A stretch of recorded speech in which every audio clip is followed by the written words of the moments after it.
expecting that game to take me a little longer, but I guess this is technically a good thing. So there was, the final game of the NES trilogy is Castlevania 3, and that's what I will be ending off of. But as it happens, there is one other game that came out in between, just like Vampire Killer came out in between Castlevania 1 and 2, there was one other game that's also a remake of Castlevania 1 that came out between 2 and 3.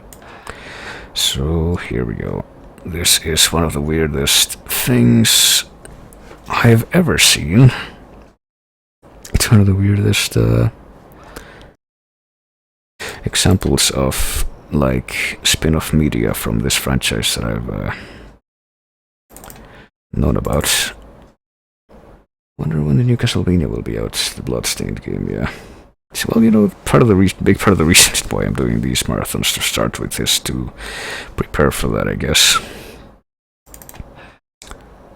Supposedly it's going to come out sometime in early 2018, but I don't know, it's obviously not a definitive date, so... Whoops. Okay, let me see. Will this thing work with software capture? Or am I gonna have to do some... Okay, yes it will, apparently. That's interesting. So this is Haunted Castle. It is the arcade adaptation of Castlevania 1. It is hard as fuck. You'll see what I mean in just a few minutes, so let me insert a quarter here, which makes the howling noise when I do it. There we go, that is loud, isn't it? That's so much louder than the other games. There we go. Should help a little bit. Don't you just hate it when you get married and Dracula steals your wife? So let's go. Let's go. Yeah, I'm not gonna beat this. Just as I didn't beat Vampire Killer, you can gotta see why. This is the... By the way, this is the international version. Apparently they released this in a few places other than Japan. And apparently Japan got the easy version, which is kind of an interesting inversion from how that usually works. So yeah, 2 hits and you die. Unless you put in more quarters, of course.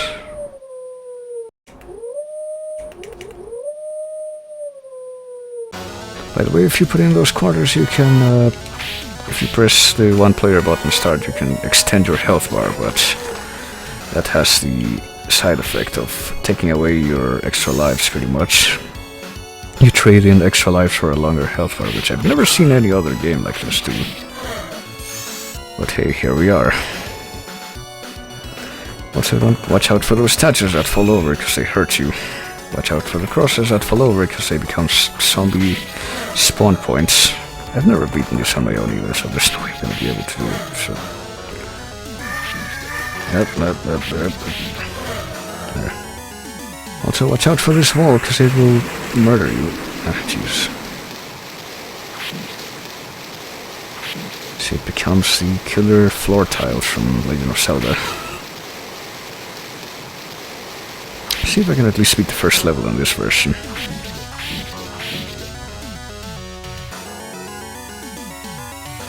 Also, I'm going to move the windows around. I need to do that so I can see the chat.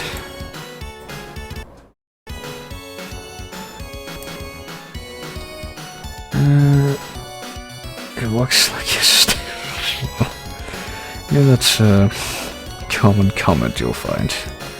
Also, watch out for the fire here, don't even move. Because I think it will actually insta-kill you if you touch it, but you can just wait for it to run out. And watch out for the bark people that come out of the trees.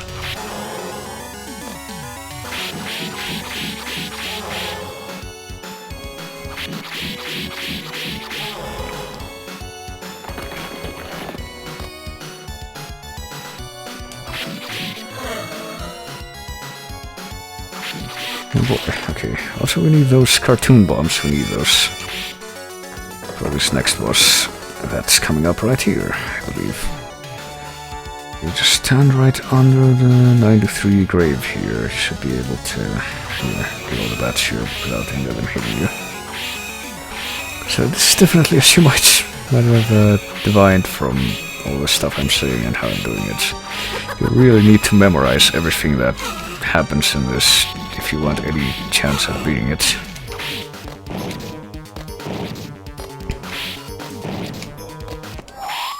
There we go, that's how you beat that. Yeah, the skeletons really do look like they're dancing, so I beat the first stage, but I really don't think I'm gonna get much further. By the way, the skeletons in this stage, they turn into that without any warning, and they hurt you if you don't immediately know how to react.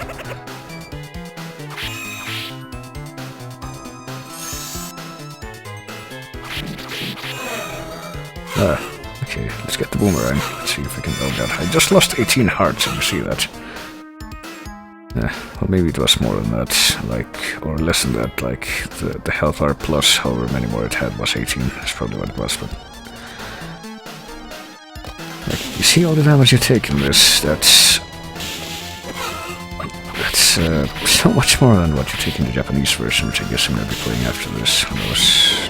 Just to show off how much less just completely destructive that is. Destructive of you, the player, that is. Your character. I think it's supposed to be Simon Belmont, but obviously they never tell you. Oh god. Saying Castlevania 3, it is not, but that's also why I'm not gonna beat it, you know. If you look at the stream title, it does say some bonus surprises or something. I can't remember exactly what I put on there. Oh, rip. Game over. So that's the international version. I don't know if this ever came out in like the arcades and... Well, by the way, you can put in as many quarters as you want in the emulator, so you can just...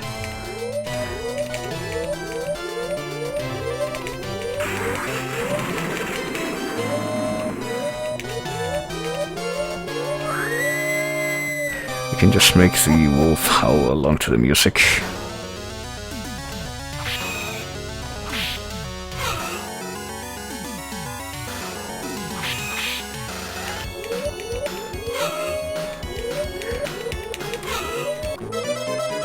Yeah, you die from 2 skeleton hits, so...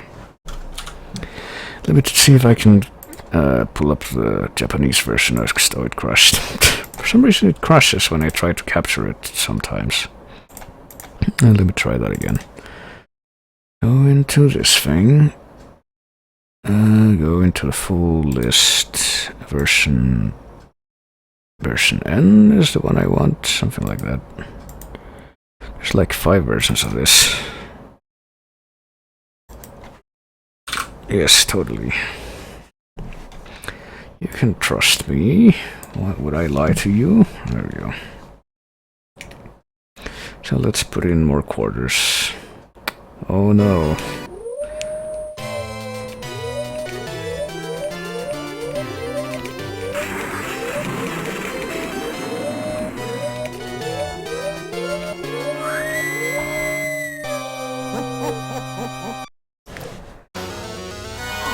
So let's extend our life bar like immediately. There's no real point in not doing that.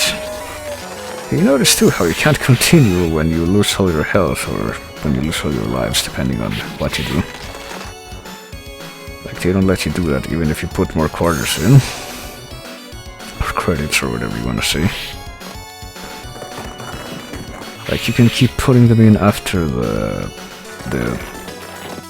game over thing comes up and they're worthless. You're not gonna be able to use them for anything. You just got ripped off. Seems like a weird strategy to have. Typically you would want an arcade machine that if you keep paying, you can keep playing. You can bribe your way to victory and you can, make the creators more money that way. I think that's how they would design it, but for some reason they just like, nope, you're dead. Let's see if I can at least make it to level 3 on this run. Where everything does less damage. Because something else I want to take note of, even though I'm not going to beat this game, is the music used in it. Because for some reason, some of the later Metroidvania games, like, ended up reusing a bunch of music from this game. Like this music that you're hearing right now, the first level theme, is reused in Portrait of Ruin as one of the later stages theme. And there's a few more tracks where that happens. Oh god. That's... Am I stuck? Okay, there we go. Unfortunately, I think some things are different, like, I don't even know if you can... I think the pattern for the bats here is a bit different. You need to actually stand up, you can't just duck and they'll come to you. Which makes it more likely that you'll get hit by them.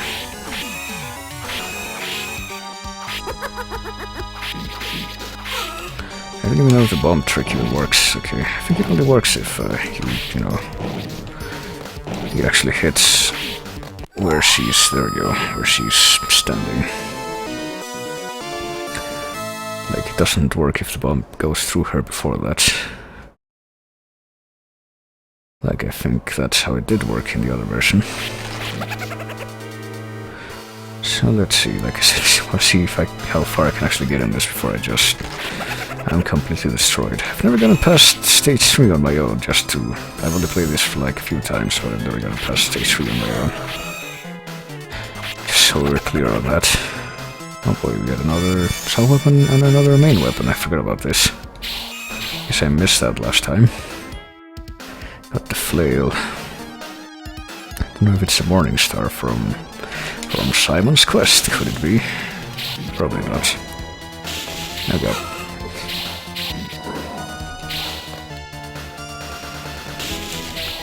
Oh god, how did I not... I almost hit that guy when I... Oh, well, whatever. I always get hit by that because I stopped to look, okay. Gotta be really careful not to fucking die here by falling into the water, because that's instant death. As you might have seen. And all the credits that I bothered to put into it are just gone.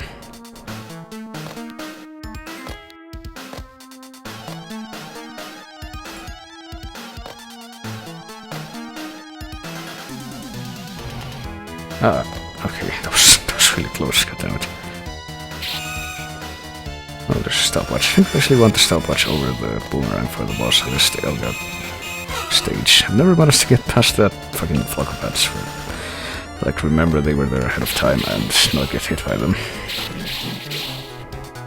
This is what the skeleton dragons look like in this. I guess they actually have flesh. That's what they look like with flesh. Okay, gotta remember the mudmen that show up here split into two, and if you don't go to the left immediately after hitting them for the first time, you're not gonna be able to avoid getting hit by the second one.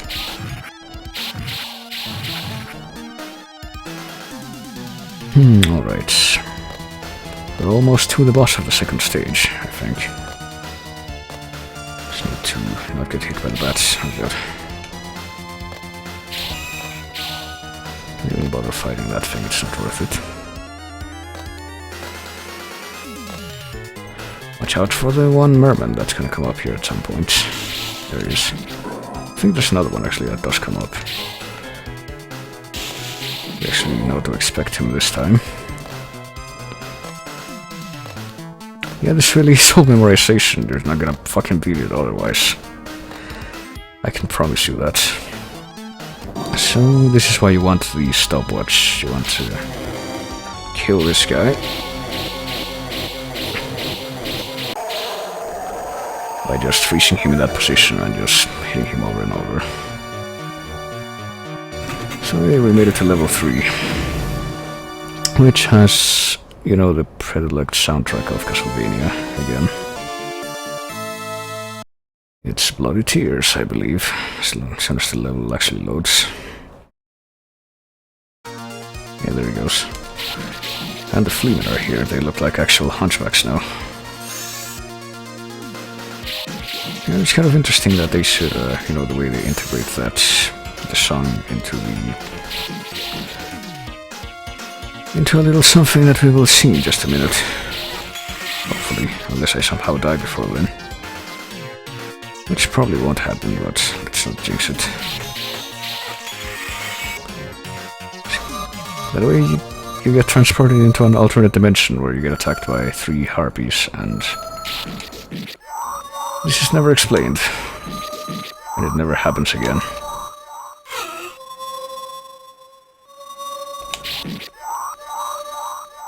And you just go back to the normal world after that's over.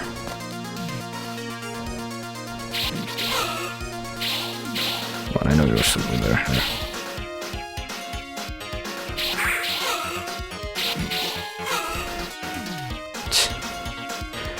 And if you make it this far, you get to see... Oh god. Well, other than freemen and ghosts that will fucking destroy you, you get to see a painting of a woman crying bloody tears. Do you get it? Do you get it? Alright, let's go.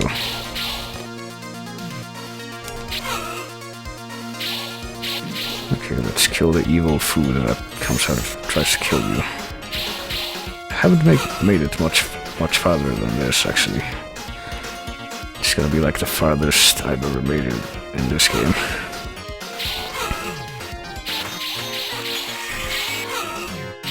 I hate how you can't duck counter those guys. Oh god. Oh, watch out for the giant eyeballs, I guess. Yeah, I haven't memorized anything past this point, so I'm gonna die very quickly, I expect.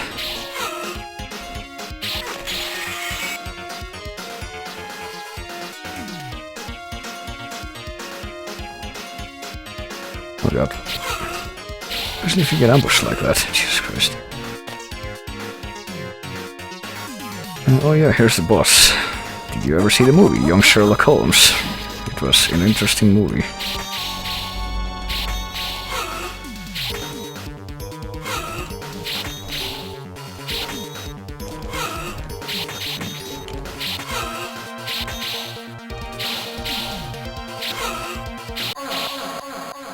Alright, I managed to beat the boss at least. I'm going to die very soon, but I guess I'm at least going to see the 4th stage and hear the music for it. Oh, it's a mine. Oh shit.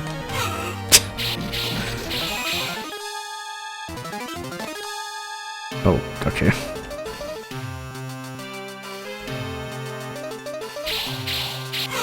Oh.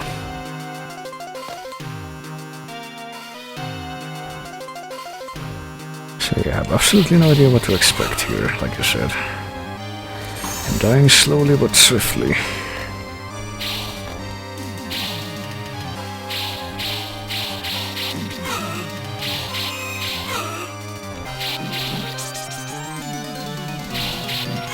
Why doesn't this guy ever, like, flinch? I should take like 3 hits with the Morning Star. Or I can jump over them. Oh god. Okay, now we know that that's gonna happen. Is he always gonna be to the right? Okay. Oh no, it's not.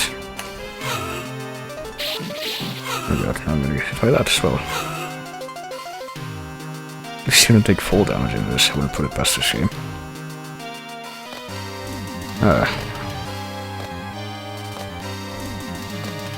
Okay, what? Oh, what? Okay, what? You get transported back here? That's strange. Oh, you have to wait for the... Okay, that's strange. Why didn't they just do it before then? Oh well. Honestly, just waiting for one more hit and I'm dead. Just waiting for that one hit. What was the bird? It was the Castlevania bird. What do you know? That's what it was. Oh, you get to hear the music for the inputs, the name input screen. It always freezes when I get to this point, and I think it's gonna do that again. Like, it's obviously glitched out, but at least it plays the music this time. Oh, I guess it ran out of time. It might actually get out of the screen. I know what it's doing now.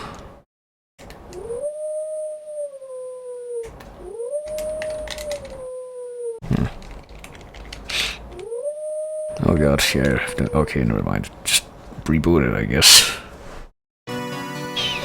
So yeah, that was Haunted Castle.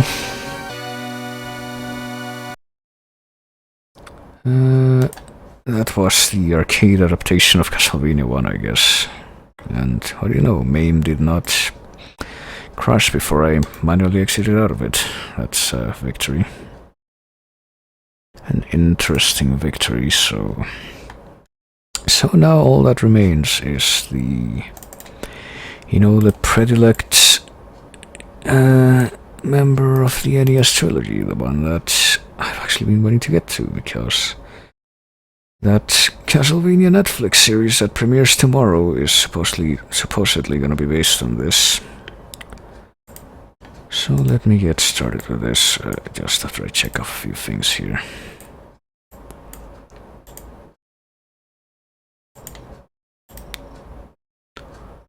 There we go, I just gotta go to recent files, open up,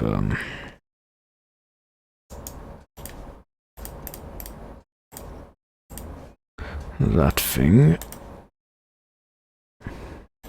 There we are. I should probably put the logo up as well. That's probably a good idea.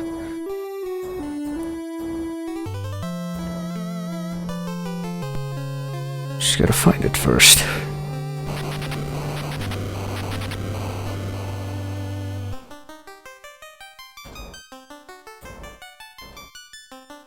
Castlevania 3 Dracula's Curse. Might as well read these off. During 15th century Europe, there lived a person named Dracula. He practiced sorcery in order to create a bad world filled with evil. That's the worst kind of bad world, the one filled with evil. He began taking over the continent of Europe, changing countries from good to bad, because as you know, all medieval European countries were good. Impartially so. The good people of Europe tried to fight off Dracula, but no one was able to survive. Everyone died. Finally, the Belmont family was summoned to battle Dracula's vile forces. The Belmont family has a long history of fighting evil, even before this, even though this is a prequel to the first game. The townspeople became afraid of the Belmont's superhuman power and asked them to leave the country. Fortunately, the people found a mighty Belmont called Trevor. I guess there were other Belmonts? So yes, the protagonist of this game is Trevor Belmont. He's Simon Belmont's great-great-grandfather or something. The curse of Dracula has begun. The fate of Europe lies with Trevor. It's almost 3:30. Oh boy. Yeah, I should probably go to sleep.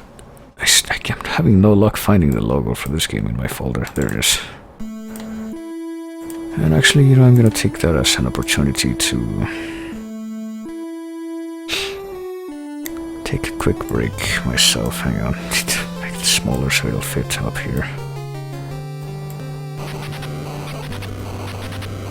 Castlevania 3 Dracula's Curse. I can't quite see Castlevania 3 contrasted well against the background, but clearly you don't need to read. So I'll tell you what, I will say later to Lizard now if he's going to bed, but I'm gonna take a quick 5 to 10 minute break to... well, 5 to 10 minute toilet break. There you go. I will be back in just a second. You can keep watching this wonderful intro in the meantime. So I will be right back.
Alright, I am back.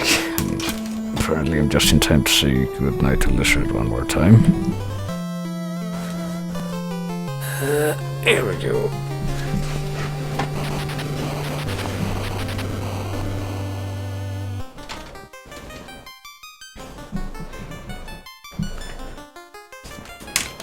Just gonna move some stuff around. Here we go. That should do it. That should do it. And now we are ready to stop Dracula from making a bad world filled with evil.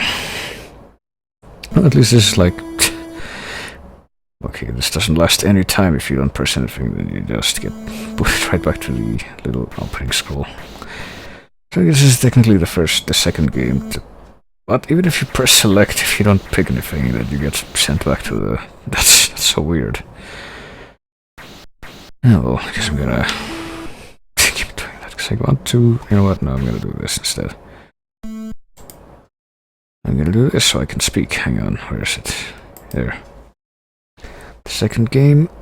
After Simon's Quest, you have a password system to continue if you like leave off. Castlevania 1 did not have that, you know, you have to beat the whole thing in one go, but this one does have that, at least.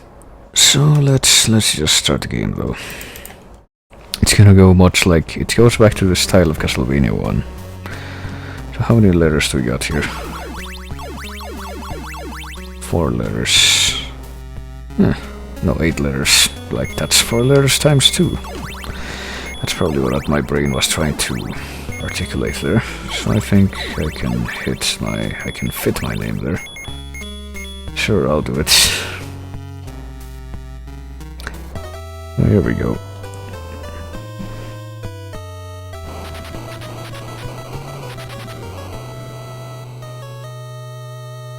Here we are. And here's the third of one of the most famous Castlevania songs ever used. It's one which is called Beginning. It is very catchy. And yeah, this goes back to the style of Castlevania 1. As you can see, we play as Trevor Belmont, who is the ancestor of Simon Belmont.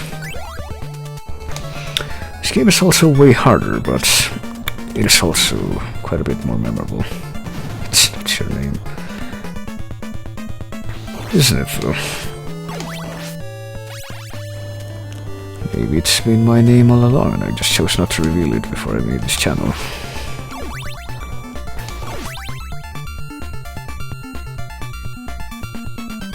I'm going to stretch my microphone wire a little so it doesn't get mixed up with my controller. Here we go. Oh shit. So I'm gonna be going about this much like I went about with Castlevania 1. I'm gonna try to, you know, play this mostly without invoking the holy blessing of the spirits that protects me from death. Until the point where I have to do that, or I literally can't continue because I am too incompetent to do otherwise. So let's go. Should be able to clear like up to stage 4 boss, I would hope. Actually, no. Here's the thing. This game has very interesting mechanic that, like, pretty much no other arcade-style Castlevania has.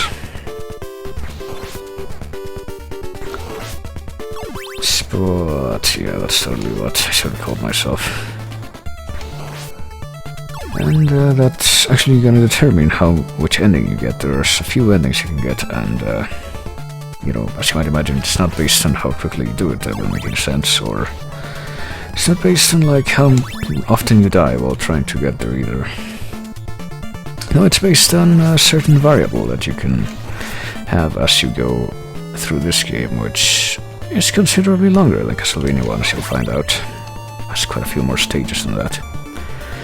There's at least twice as many. And that's before you start taking those variables into account. And I will be showing off as much of it as I can, as you will find out.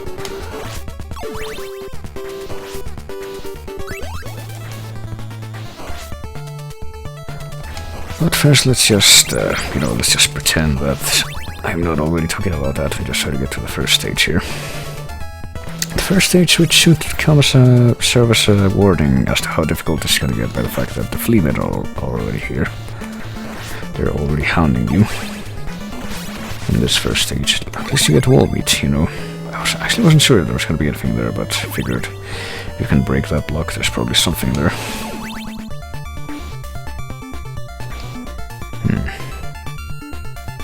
Oh, you can get up here.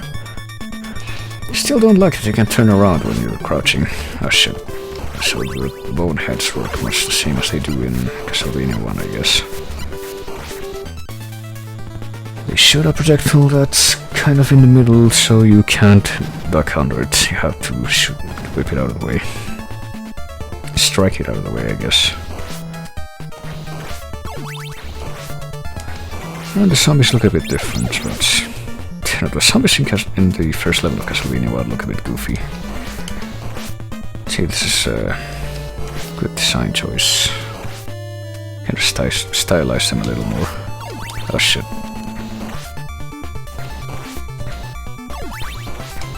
Also notice too, something to take into account right now is when you jump, you can't alter your trajectory that you have for the rest of your jump. So I made it to the first level boss, at least. It's a skeleton knight. He is... it's not supposed to be that hard, but I am not competent at this game, as I have said. Oh. See if I can at least beat him. There we go.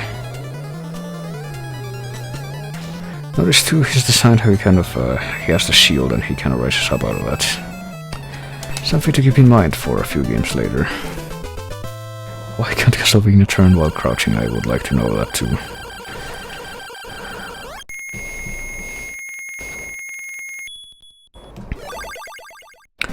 And, well, here you go. This is one of the things that is different about this game. You get branching paths. You can either go up here or go down here. I'm gonna go up here because, you know, I'm gonna show you everything out. This is technically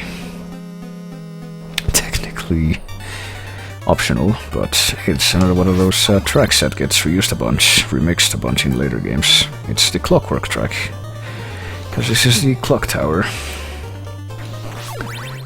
So I would argue that this is another kind of a signature track, and as you might imagine from the clock tower, which is, you know, the second, technically optional, but still potentially second stage of the game. Another indication of that, how unforgiving this is gonna get. You got the clock tower, which means that you can expect Medusa heads at some point. And you're gonna have to platform on those gears. You know, you're definitely gonna have to do that. Better not get fooled about that.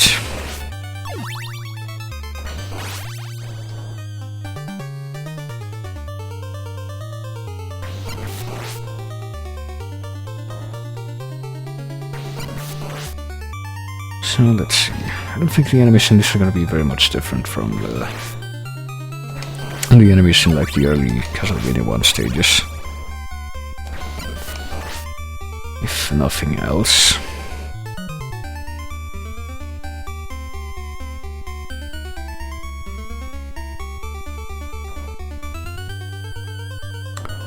Also, this is the first time you see this. You see the little swinging pendulums you can platform on, and in fact you have to. These get reused in quite a few games after this, but I guess it's good to know that this is where, you know, they originated from. Is there anything here? Yes there is. I thought that wall looked suspicious. It's just hard though, so time to platform on the gears. This is totally easy, as you can see. There we go. Works so well with these physics.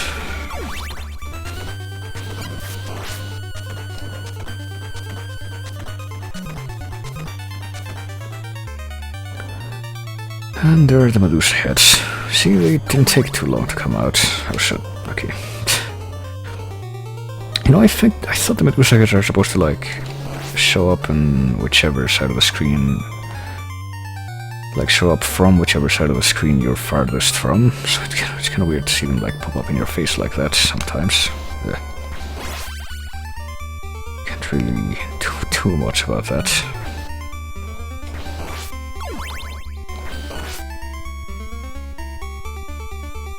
Maybe it has more to do with, like, which way you're facing rather than that, but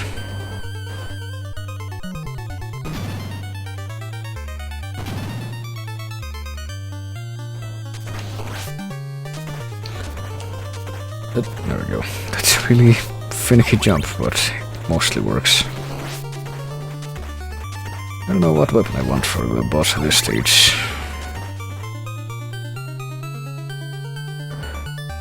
I think it's pretty much just mostly a whip deal that's...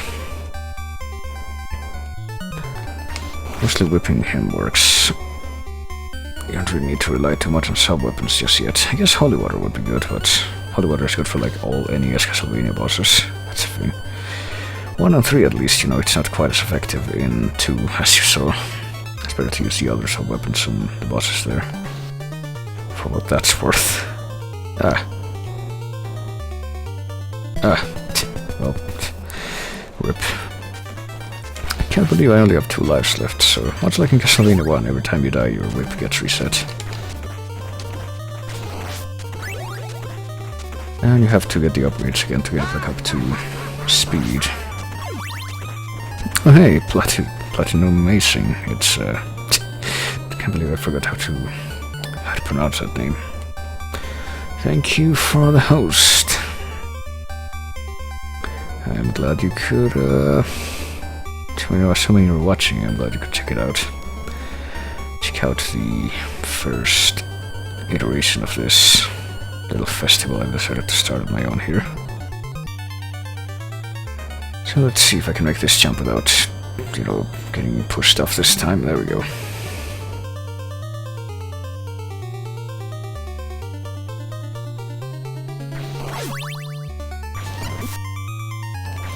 Okay. I think we're just about to get to the boss.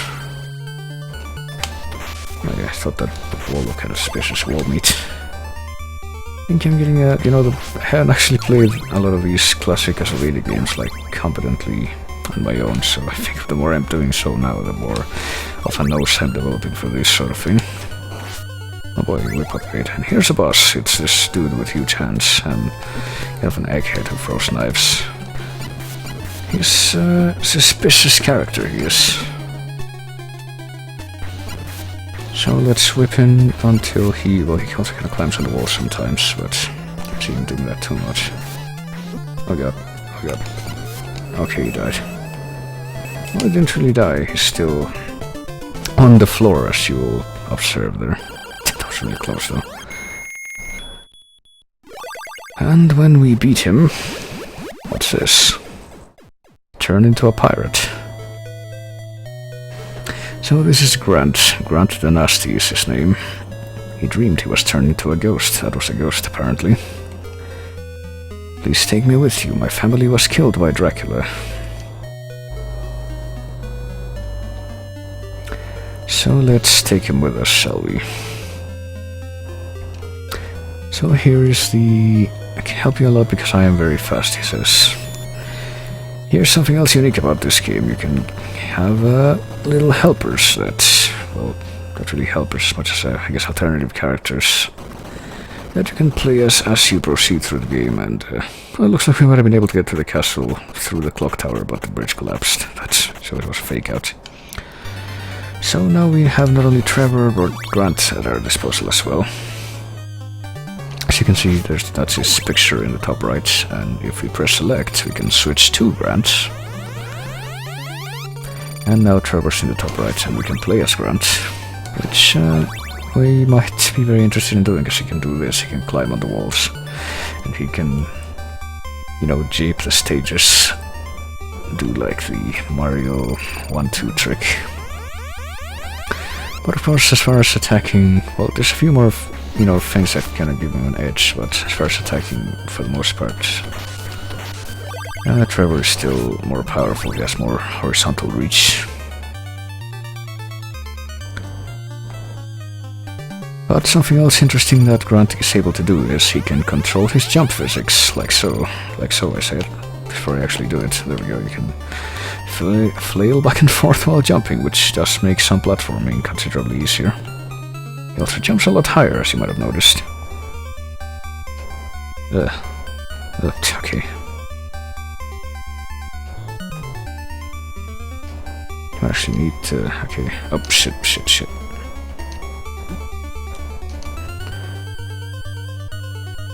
I might actually need to do that to get past some of the... I don't think you need to do that to get some of the scrapes in this part, because, you know, technically it is possible for you to reject him joining you, and you can just, you know, play through the stages without... You know, you have to play through the stage backwards if you do choose to play through it at all. You have to go back to the entrance in the reverse direction. So, in theory, it should still be able to be possible to do that with Trevor if you just don't accept Grant coming with you. But I mean, if you're doing this stage, why wouldn't you, you know, invite him? Kind of mean that you kind of did the stage for nothing. I guess if you're doing some kind of weird challenge run, which, you know, what person would do a challenge run of this game? It's hard enough to beat on its own with, you know, getting benefits from the characters. I guess some people would, but I don't know, I'm obviously not one of those people. Also, I'm pretty sure you see how I got the knife. I think the knife is pretty much the only sub-weapon that Grant can have, because it's one of his signature weapons. He attacks with the little dagger and he throws knives from the ceiling. He can do that, actually. Forget about that. He can throw knives even when he's hanging onto a wall like that. And, by the way, this is one of the... This is pretty much the thing that determines what ending you get at the end. Depending on what character you have with you when you beat the game, and you can also get a different ending if you have no companions when you beat the game. You get a different ending. I think I already know what ending I'm gonna go for, but I'm going to show off all the loots at the very least, and you know, I did in fact you know, prepare for this so that I have some save states that I can produce which have all the endings, you know, so I can show off all of them regardless.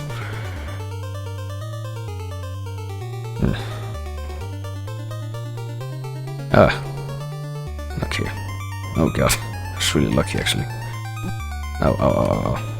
Okay, here's the door. I think when you just fold... Okay. Well, that's weird. Okay, I thought that just being on the bottom platform was enough to trigger the auto thing that ends the level, but no, you gotta be to the left of the bottom of the stairs. That's different. So there we go. Because we went the optional path, we got Grant.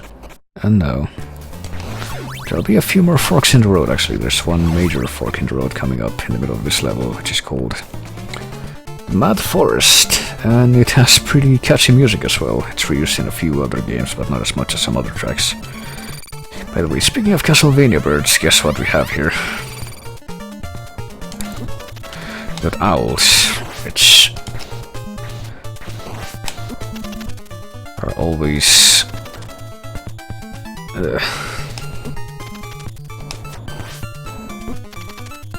too much in the way when they kind of pop out in your face like that. At least we have the knife to help mitigate them. Kind of. Oh god.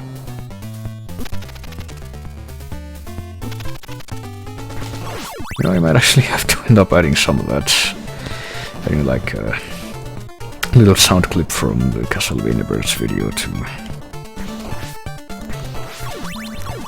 this, for the purposes of this, because it's definitely gonna be relevant.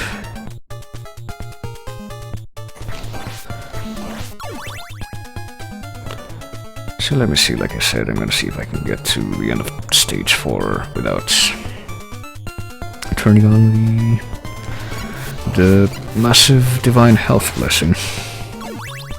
And how much if we go left from here, what do you find? Depends, there's apparently nothing, okay. Oh shit, but this thing responds, that's you know, worth it. I got freaking Fleeman, and they're on the ground already, so I can't ambush them. I can't believe ambush bug has failed me.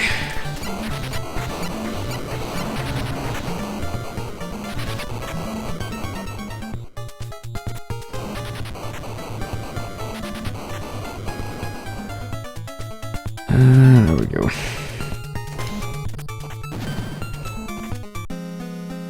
Okay, this is where you make your choice. I'm actually not sure which way I'm going to go first, because here's the thing.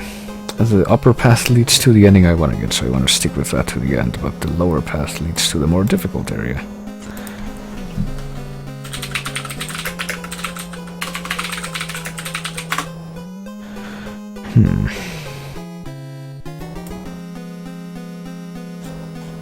Hang on a minute.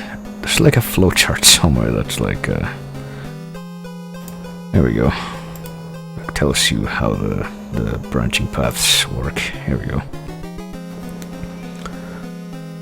So yes, I think I'm going to... Okay, the two paths converge in block 8. That's where they converge. So I'll tell you what I'm gonna do. I'm gonna do first. I'm going to make a save state here, like, if I don't already have one, let me see. I'm gonna make another one.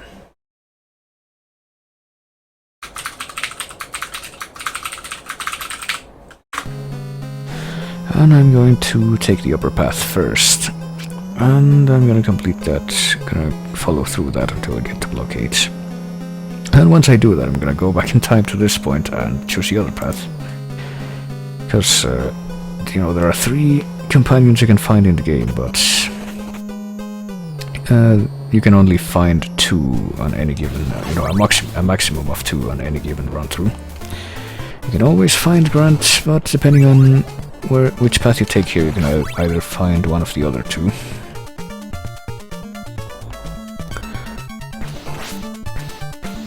Oh boy, also we get the first instance of these monster jellyfish. They're called balloons, I believe.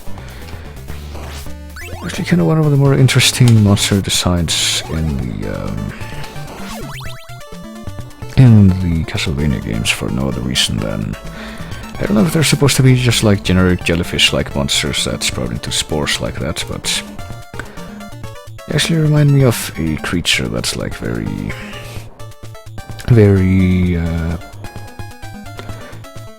briefly described in a short story by Arthur Conan Doyle, I think, called The Horror of the Heights. You know, when I read that story, I was like, they describe a monster that's like that, as like a red jellyfish floating thing. And when I read that story, I was like, is this what the Castlevania things were based on? I have no idea if that's the case or not, but I really don't know. So the spiders are back, as you can see. I think they actually shoot smaller spiders at you this time. Yep, barely managed to whip that out of the way.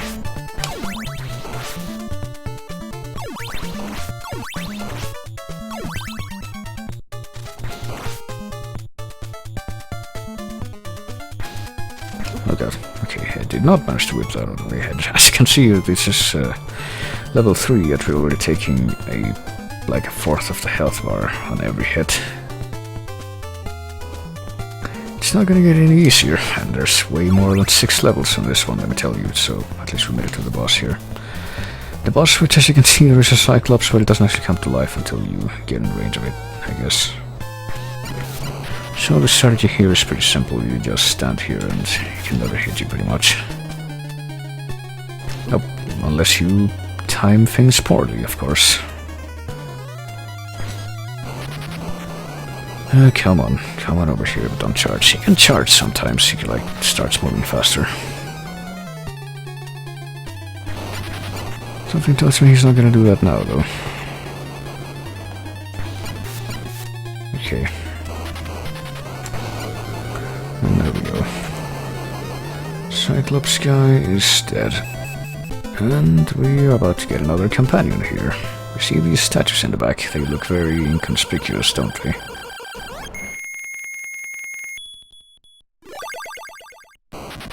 Except that one isn't actually a statue. It's actually a person, wouldn't you know it? Thanks for helping me. I'm Sypha the Vampire Hunter. I will follow you if you need my help. What will you do? Take him with you or leave him behind? We'll take him with us. I hope a magic spirit will give us the power. I hope so too. So if you already have a companion with you and you take another one, then the one you had before leaves. Job is done, so you should go with him for now. I keep saying him. So that kind of leads me to question what exactly the impression that's supposed to be given off here is. By the way, I don't think I'm going to be able to beat this next stage without turning on the super awesome health blessing. So we have Sypha now. I think Sypha is actually like a misromanization of Cypher. I think that's what that was supposed to actually be originally. And by the way, Sypha's full name is Sypha Belnades, I think. That's how it's supposed to be. I think in the credits of this they spell it Belnumdes or something like that. And even though the canon name by now is established as Belnades, it's, I think, supposed to be Fernandez. That's what they originally wrote it out as in the Japanese writing. Like Verunandes, something like that. That somehow ended up turning into Belnades. This stage, by the way, if I'm not mistaken, is called the Haunted Ship of Fools. You can kind of see where some of that comes from. Oh, I guess we could switch to Sypha to see what Sypha can do. She's got this staff, and she probably have switched to Sypha earlier because, oh shit. Well, we can get knocked off real easy, as you can see, but Sypha has an X factor, you see. So if I can find these spellbooks, which, as you can see, give a massive edge as far as range and damage, and they are boss killers. Oh. Notice too the sound that Sypha makes when Sypha gets struck. Notice how I'm reluctant to refer to Sypha as anything other than just Sypha. Oh shit. Damn it. That took away the spellbook, didn't it? God damn it. Oh well, I didn't want that. See if I can find another one. And just switch back to Trevor here.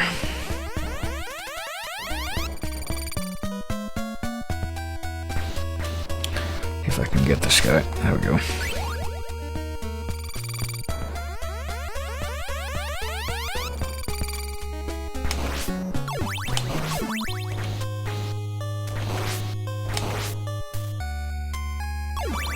And see if I can find another spellbook. That sure would be great, let me tell you. Because I think there's like other magic spells you can find, but other than the fire one, but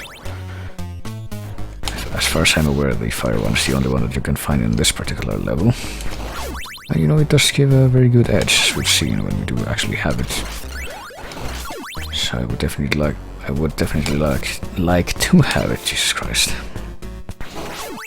I should probably relax a little bit, there we go. And breathe, that would probably help as well. At least we got the spellbook back.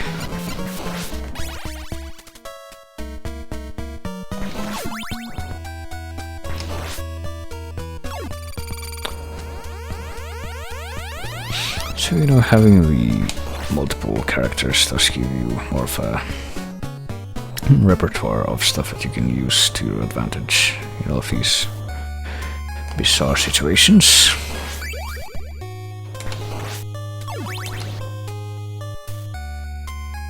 And there is one more character that we can find. It's actually one of the most iconic characters of the franchise. I mean, all of the three characters of this game are iconic in their own way. You know, this game is one of the big lore games. It gets referenced a whole bunch in the later games. But as far as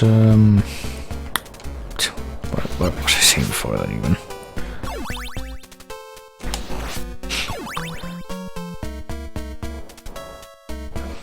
I guess as far as the, you know, for reasons, as far as appearances, the one character that we will not be, that, you know, the one other character we can recruit that we will actually not be meeting for a while, because we're gonna have to go back in time to that branch after we get done with the stages on this branch, is the one that ends up making more appearances than any of these other ones. I guess there's a good in-canon reason for that. You might already know who it is based on that, but we'll get to it in due time for now. Let's switch back to Sci-Fi and see if we can beat this next boss here that's coming up. It's more of a mini-boss, it's not like the actual level boss, but this is pretty much a good reason why the demonstration of how good the spells are. 5 casts from the fire spell and Medusa's dead. Dead forever. And now we can proceed towards the later half of the stage.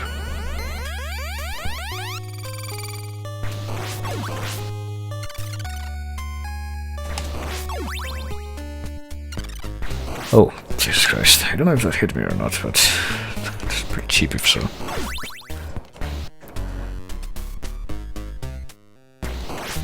You could also say to note the design of these enemies, I think they're called all the hands or Durans.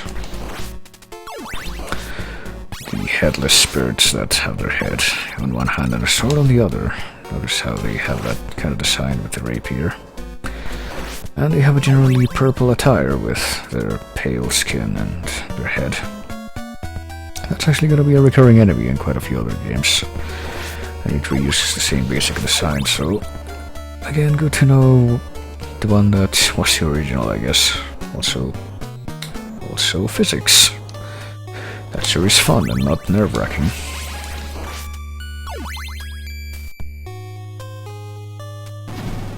I think this is the final part of the stage right here.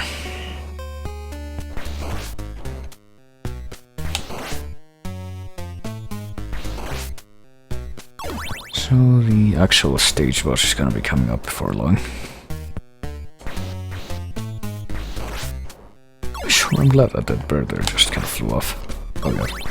Okay, I thought it was gonna fall to the bottom platform there. Get ambush blocked by this guy. Really wish I could find some wall meat, because the boss is like right around the corner there, but I don't know if that's gonna happen.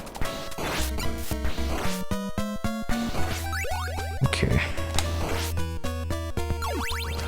So I seriously doubt I'm gonna be able to beat this boss without the wonderful blessing of the gods. But I'm gonna try it at least once, I guess. I've never been able to beat this boss without the wonderful blessing of the gods. So here we go. We got 2 coffins in the background, and we got this spooky ghost flying over them. Which then goes into them, and one of the coffins opens up, and then we got the mummies from stage 3 of Castlevania 1. I think that's what they're supposed to be anyway, and I'm dead. Alright, let me try one more time, like with Trevor. I think Trevor actually takes less damage in Sci-Fi. Like, didn't realize that would be a factor too. And like something that which character you have would affect, but I guess so. It should look like I think you take more damage with Sci-Fi.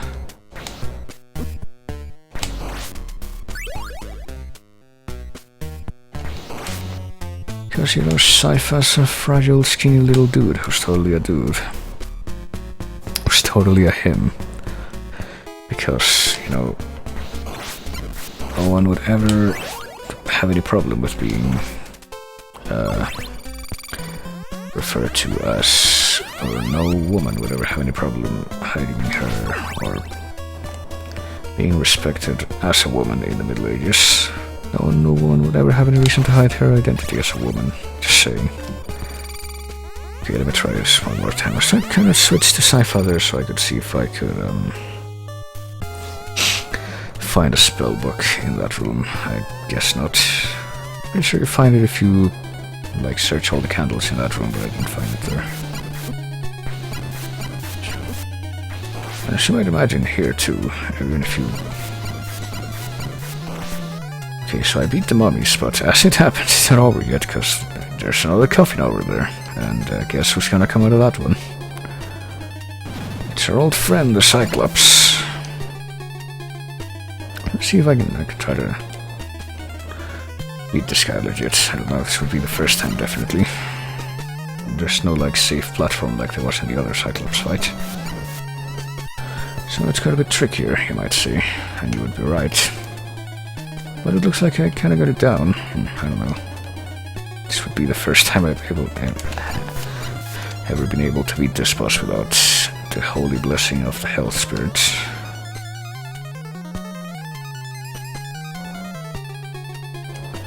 Come on, get over here. Okay, oh shit. There. See, that's what it looks like when he actually charges at you. He moves that much faster. There we go, beat him. Okay, I'm actually doing better than I expected, in all admittance. So I guess the trick this time around was to not use Sypha for once. Even though the game and the people who talk about it pretty much encourage you to use Sypha for all boss fights, because her spells... Oh, I'm sorry, did I give it away? Her spells do so much damage. A surprise, Sypha's a lady. And I think the whole deal with Grant and the flavor text calling Sypha him in the scene where you meet her is a reference to that whole thing where maybe Sypha was hiding her, like dressing up as a dude to be more inconspicuous. That's why she's got that kind of concealing hooded robe. But they pretty much do away with that completely in other stuff that has Sypha in it. She's pretty much got her hood not covering her head so you can see her hair. And in other cases they don't even go as far as to give her a hood. It's just a completely giveaway outfit. See Castlevania Judgment, for example.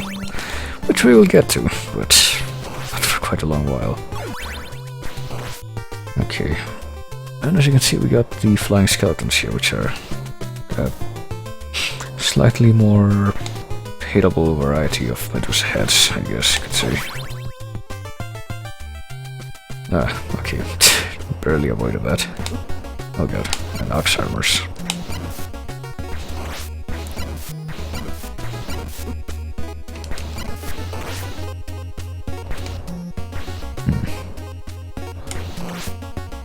I don't even remember who the bosses, like, in all these stages are.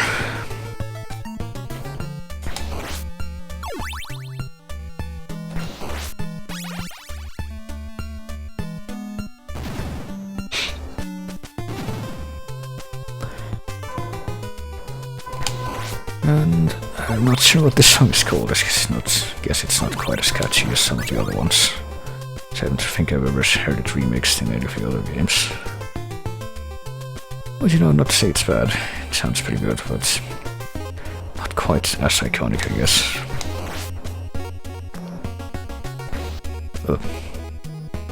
Oh shit, oh it's this room, that's great. So we got an auto-scrolling room. If you get caught at the bottom of the screen, you're dead. It's like Super Mario, except it's Castlevania too, so yeah, as if those things alone, on their own, were not hard enough, now we gotta mix them together. And as you can see, the enemies spawn in parts of the screen that are not revealed yet. Like, I'm pretty sure someone's gonna spawn here. Oh, on top of me, okay. Oh shit, okay. I don't know if I'm gonna survive this screen. Okay, I guess I did it.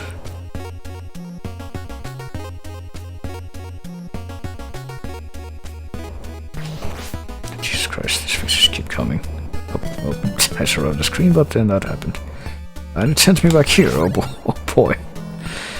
I guess I'll try one more time. I don't even know like how far back this is, but I think it's pretty far back. Oh boy, I really lost half my life from these things. The blobs that circle will go around the circumference of the platforms, I guess. Damn it.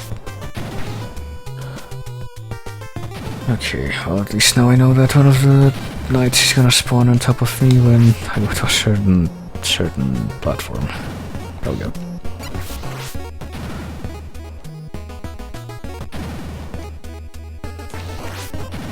Where's my second whip upgrade? I need that. Maybe I should have gone faster there. But, and of course, well now I'm dead. Might as well just... Can't believe I only have 3 lives left, man. How am I ever gonna make it like this? Ah, Jesus Christ. How did I avoid that the first time? I'm wondering.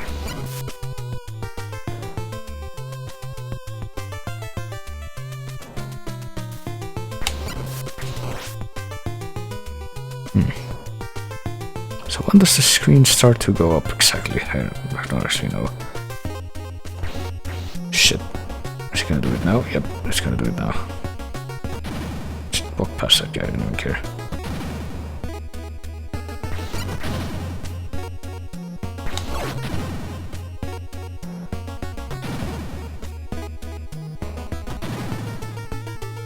Alright, go up here and immediately start whipping to the left so that guy's gonna show up.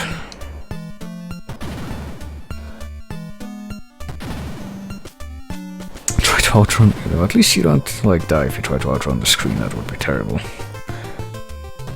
Oh, forgot about that though. Okay, got my second whip upgrade. And I got a little bit less than half health now, which should be enough to survive this room, I should hope. You know, if these guys would stop fucking spamming the room with their presence, that would be great. Also notice these little tiny platforms that have this spike on the underside. If you jump on those, they flip around. I think those were in Castlevania 1 too, but I don't think I ever activated any of them. If you land on one of those, you pretty much get a split second to, you know, move or jump away from it before...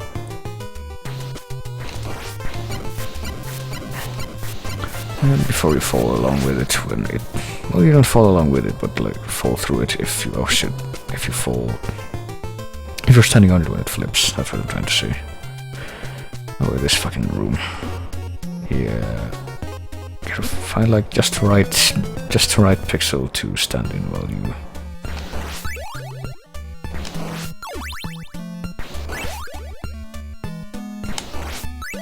Try to avoid the projectiles there. Don't even try to fight the dragon heads, because it's not gonna work. That's pretty much what that message there is. Alright, so... Find the right pixel, the exact right pixel, just like that. Very avoid getting hit by both of the projectile series. I got what? Okay, apparently that one doesn't want to... Okay. So this is like an endurance room, I guess.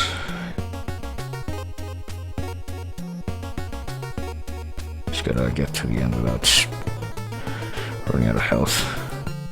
Yes, we did it, okay. I don't know what level this is, like... Oh god, it came back. What the boss is gonna be, I guess, what I'm trying to articulate. But I don't remember this level being this long. Probably because I don't remember what level this is. We're in block 5, I guess that's just the thing.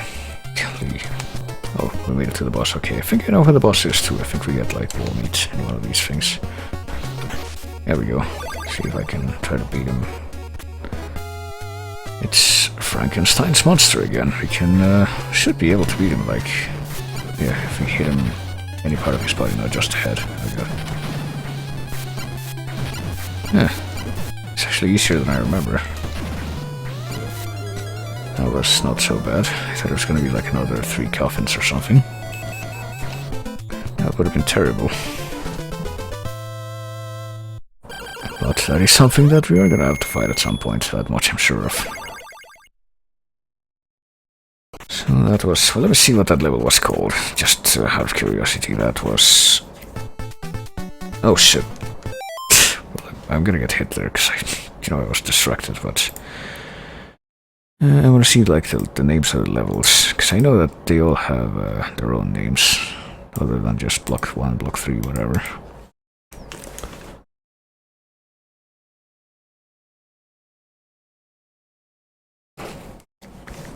Alright, Right, block 1 was Warakia Village. The block 2 was the Clock Tower of Untimely Death, that is a canon name. Block 3 is the Mad Forest. Block 4 is the Murky Marsh of Morbid Morons.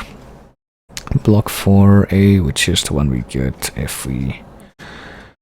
The one we get if we go with Sci-Fi, is the Haunted Ship of Fools.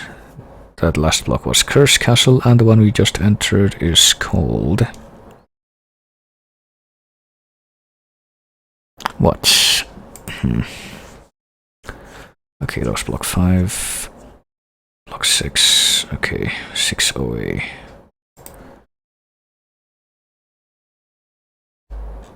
Is it 6OA or 61? I think this is called Sunken City of Poltergeists or Moat Bridge of Peril, one of those. But anyway, time to get hit by the Fleaman. Now this song sounds familiar, but once again I think it's one of those songs that did not get remixed for other games. It's a lot catchier than the one from the previous stage though, technically, or certainly. I said technically there. I guess I can certify that this song is more catchy if you look at the music theory behind it.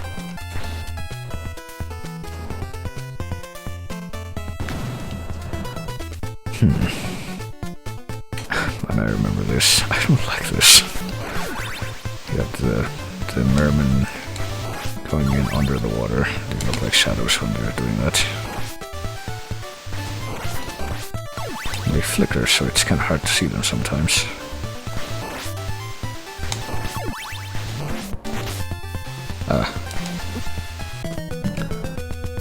Let's try that again. Okay, we get to start from this screen now.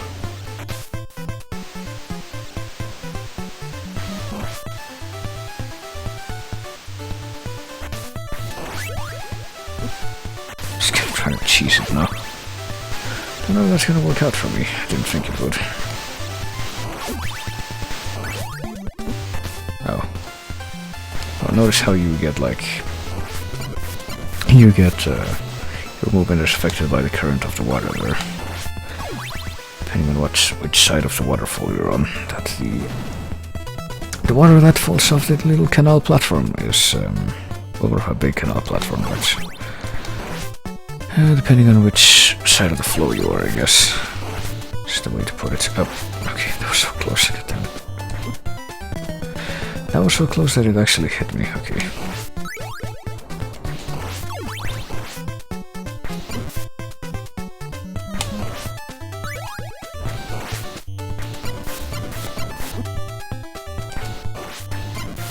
Maybe I should be using Sci-Fi, I don't know.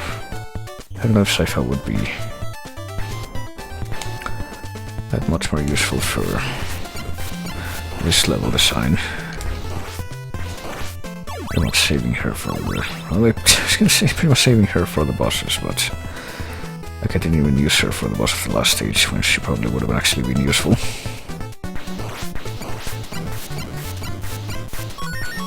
I get an extra life, but you know it. I have 4 lives now. Let's see if I can at least find a spellbook for her. Maybe it'll be a different spell this level. Oh shit. Yeah, it's kind of a bad idea. Okay, you can kind of... So you can kind of spam attacks with her stuff. You can get her in close to an enemy. Oh god.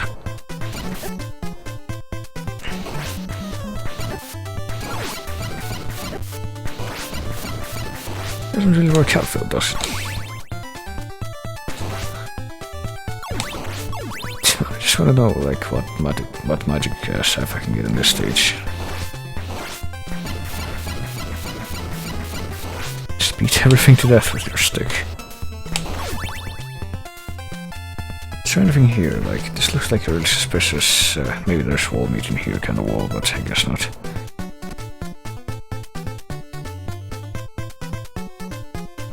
Oh. Maybe I should have just jumped down there. You know what, let me just get Trevor to deal with this guy. It's probably the better option.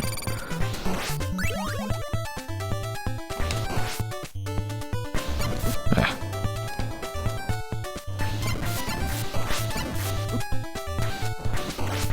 least until the fucking flea man comes in and it doesn't even matter. Okay.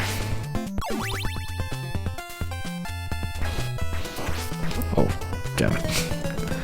See, it keeps happening. I told you about Pittsburgh. I told you about the Castlevania birds.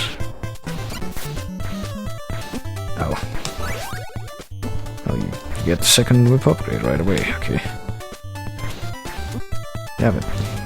This isn't working out. I might have to resort to my secret holy blessing.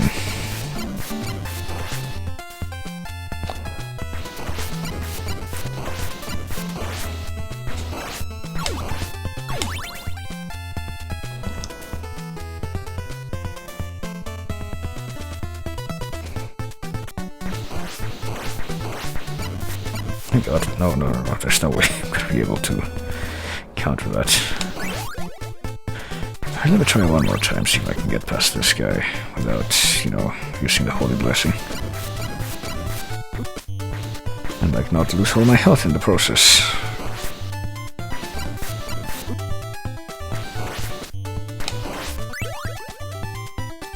Well, I'm after it.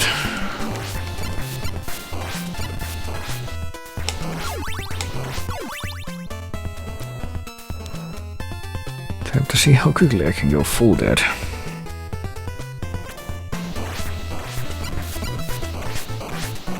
Okay, that time the bat came from that side. I don't know what changed that.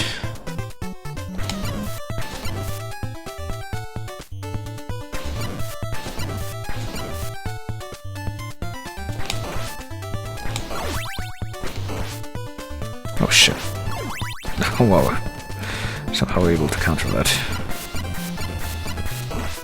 What? I thought you were able to duck under those in this game. Maybe not. Alright, well I made it past the screen at least. Wait, is there meat here? I could really use some meat now, as you can tell. No, there isn't. Damn it.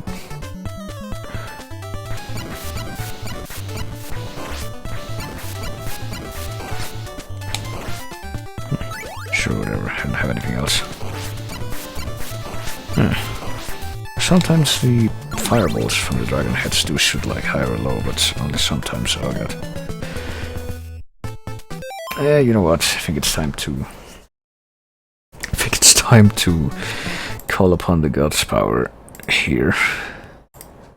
I think it's about that time. Like I knew going in I was gonna need it at some point. I finally found what point that is, so here we go.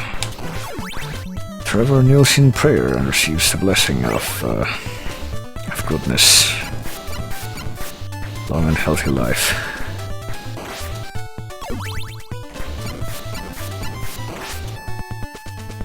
I believe me, this is better than save states.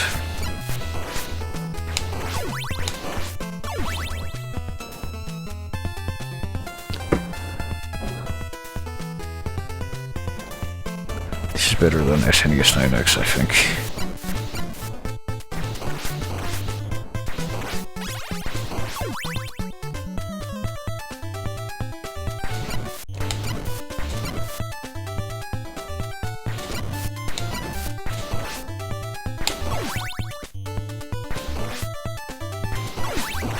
Oh.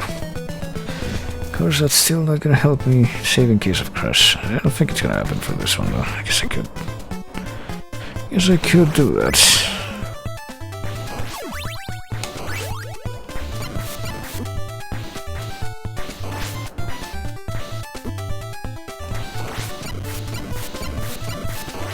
Like, it's never happened to me. I've done a few playthroughs of this with, you know, the blessing active, and it hasn't crashed. I guess, you know, we did crash on the other one, but like, I didn't even test that one. That was like, Castlevania 1 was admittedly the least tested game in preparation for this, on my part. So, you know, I have a bit more confidence that this one will not crash.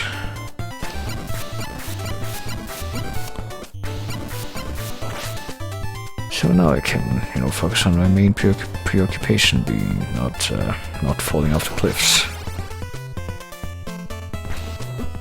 Ow.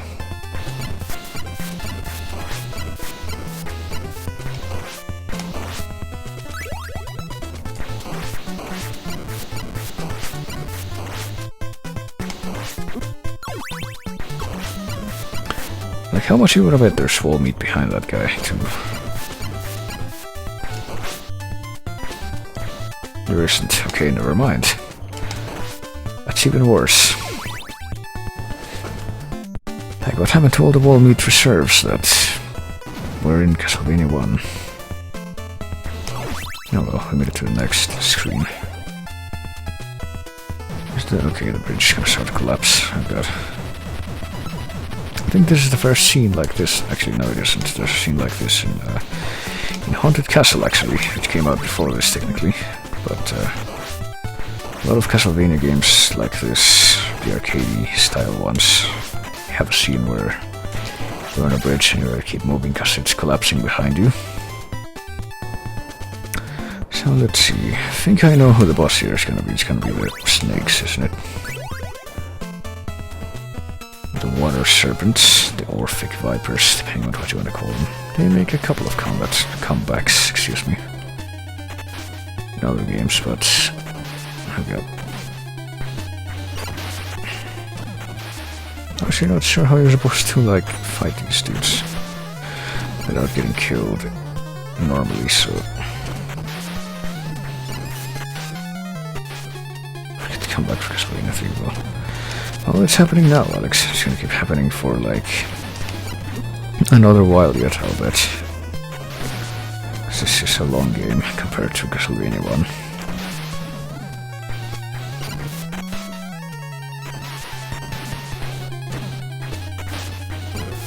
Okay, one of them's dead. And now the other one needs to come over here so I can kill it. There we go.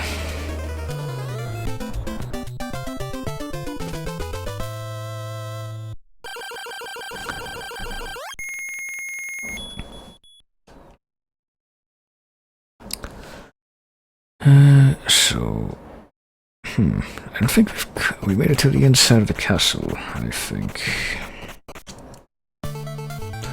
Oh, this music is Aquarius, yeah. This is block 7, okay. So the two routes converge in block 8, according to this flowchart that I have.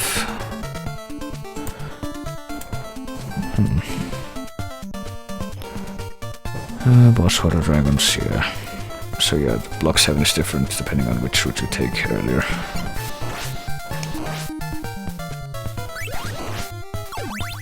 So I will keep going for now. Oh, okay, I wasn't expecting to make that actually. Physics actually worked in my favor for once, that's weird. Strange and unusual. Oh boy.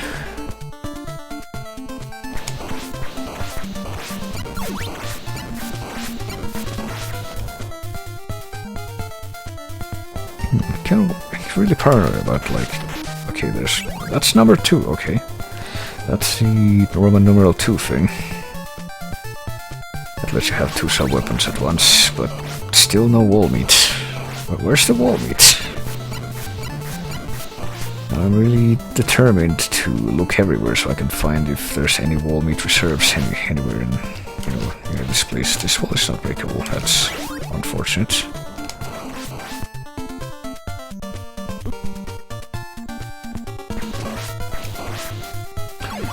As you can see, we got the, eagle sleeving fleamen, except this time instead of eagles, it's like harpies. Can't think of very many games that use that variation. Most of the time it's actually eagles.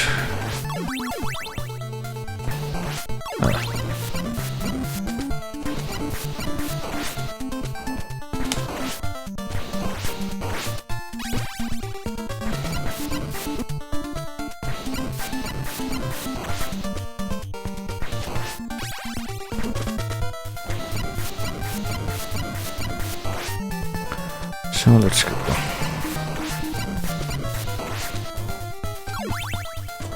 Famicom soundtrack for this game, I have not listened to that. Should probably check that out then. At some point, I'm a big fan of the Castlevania music. And I don't know if I mentioned this before, I think I did mention this track is called Aquarius. But I don't know if I mentioned that it gets... I can think of at least one game where it's remixed. Oh, there's some more meat, finally. Jesus Christ. I kinda need it as I am now, but it's good to see that it's at least there, it's not forgotten. Yeah, but yeah, this track shows up in at least one game I can think of, like, it's given a major remix. Sort of, okay, I think if you die here, the thing is you sent all the way back here, so let's warp forward in time a little bit, and let's not have things be that way this time. So yeah, these jumps are kind of crazy, as you can see. That's why it's a good idea to have, you know, make use of the insurance if you have it, and I do, so...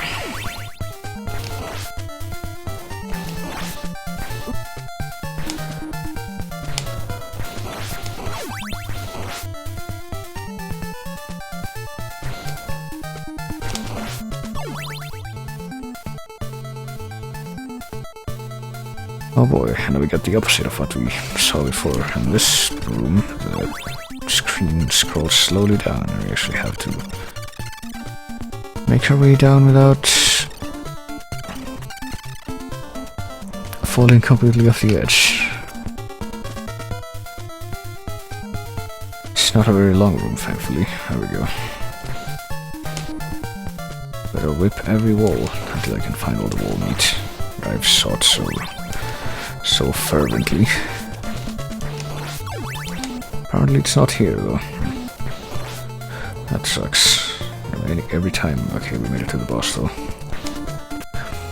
And this time we got 3 coffins instead of 1. I forgot to... Damn it, I forgot to look for spellbooks for Cypher again.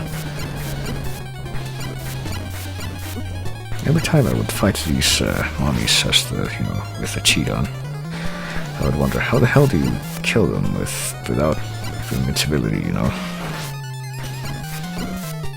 It makes some amount of sense the way I did it in the other level, but, like, I can't even do that much for these ones here. Now I think we get to actually fight the Cyclops for a third time now. Yep, there's another Cyclops.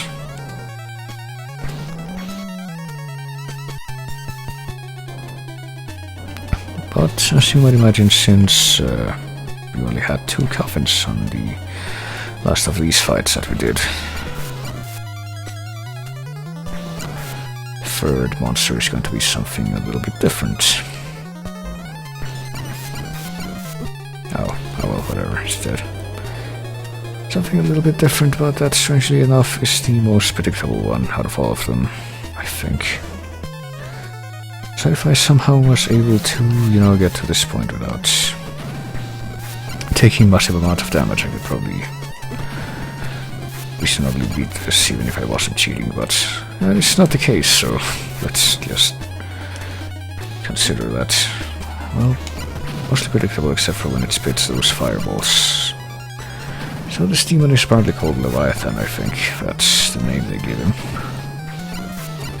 And he has a ton of health, as you can see, got away from a whole bunch, but then he does die. And that's the last coffin spirit thing, so... There you go, that's this stage over with. And on to block 8, which I think is where I'm gonna jump back in time, because that's when we start getting in the main part of Dracula's castle and where the branches converge. This might look a little bit familiar, but we're gonna come back to this right now.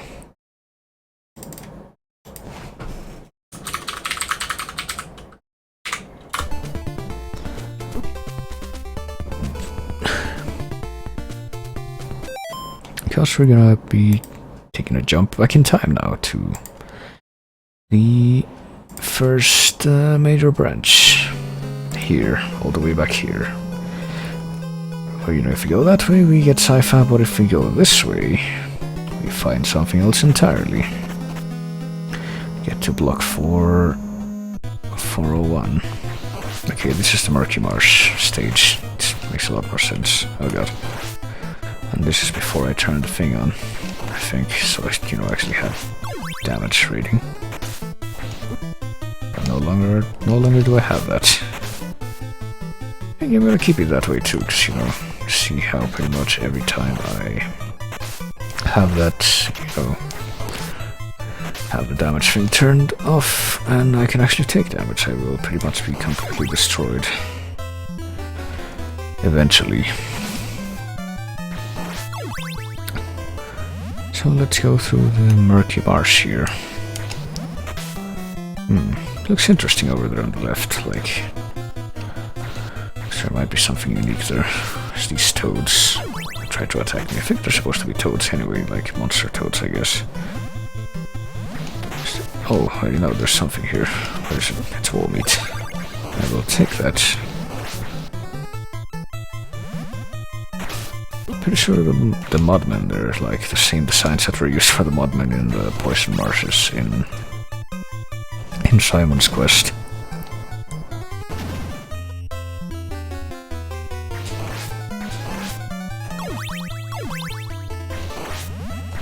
Alright, so there's one more branch down this path actually.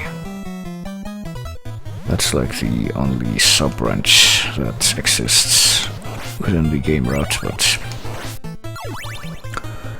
after we're done exploring both sides of that, we're pretty much on our way to the end game.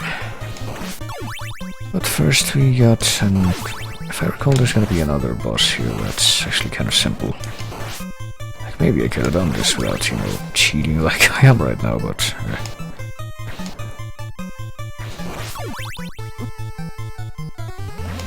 I know for, like, even if I was able to get past the stage legit, I guess, I could still, I promise you there's no fucking way I could, like, beat the last boss without the invincibility cheat. There's just no way.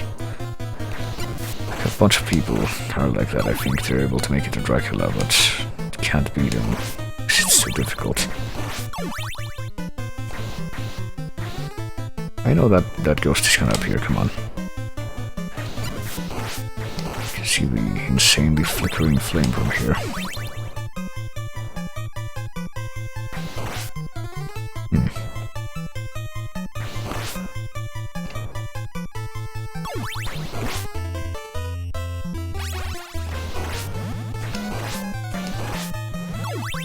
Well, this song's pretty catchy at least. I don't know why I've never heard it outside of this game.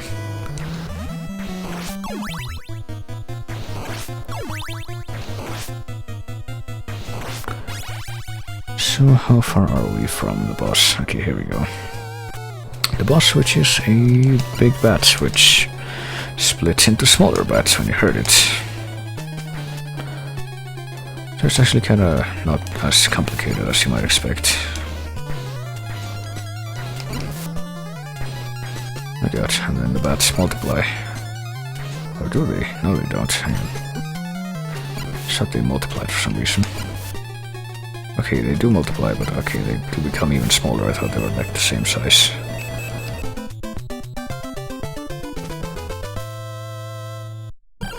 So I'm sure that wouldn't have been too bad on, you know,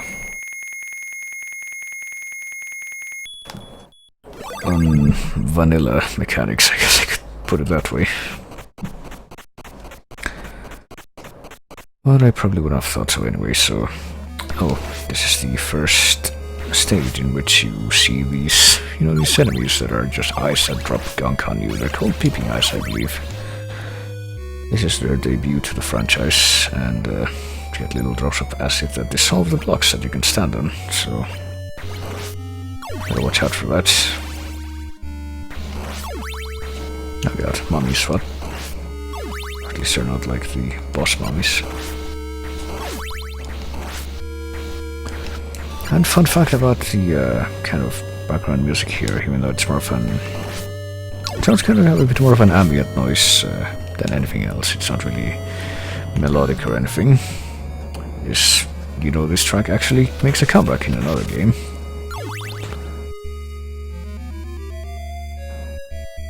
Believe it or not, it sounds kind of, you know, it sounds not particularly catchy or melodic compared to most of the normal Castlevania songs, which is why it might go by unnoticed, but it does in fact get remixed in another game later on. I don't know if I should. I'm kind of thinking, should I mention what game? Because I don't even know if people are gonna remember this by the time I get to that game.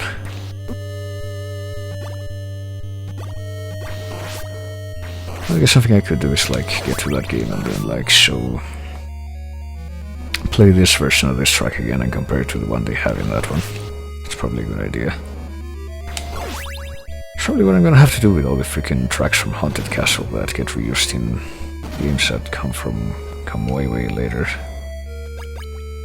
So as you can see, we can either take the higher path or the lower path. I think we're supposed to take the lower path, but what if I'm stubborn and I continue to take the higher path? Well, we can take the lower path if we're really patient and wait for the asset to dissolve all of those blocks. But I'm not, so let's take the high road.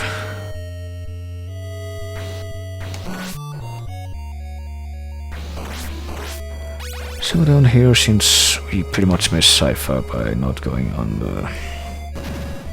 the upper path in the level branch, this path does in fact lead to the third and final character that we can recruit to our cause here in our quest against Dracula. Oh god, that was so close. I'm pretty sure these things will kill me instantly too, like, you know, those things did in Castlevania 1. Guessing I need to step on them here. Like, climb up on them. Yep.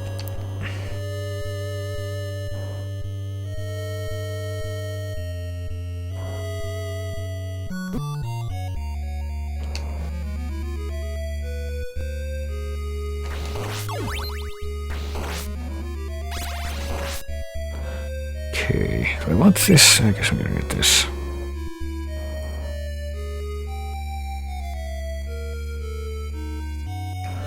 Alright.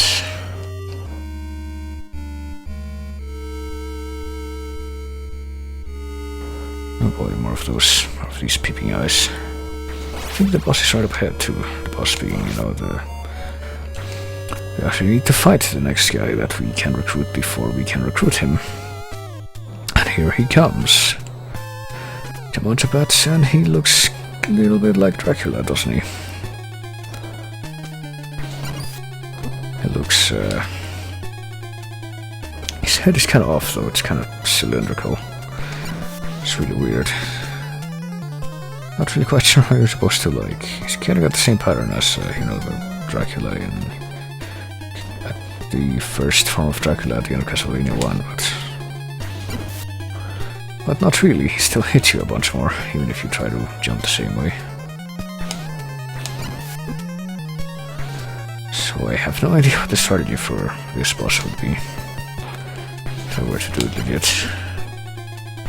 Guessing you might be able to whip those fireballs out of the air, but I don't know. Okay, yes you can. I guess that's what you do, in fact. There we go. I guess I figured it out. Ah. So I'm gonna whip twice, I guess. But he's almost done. There we go.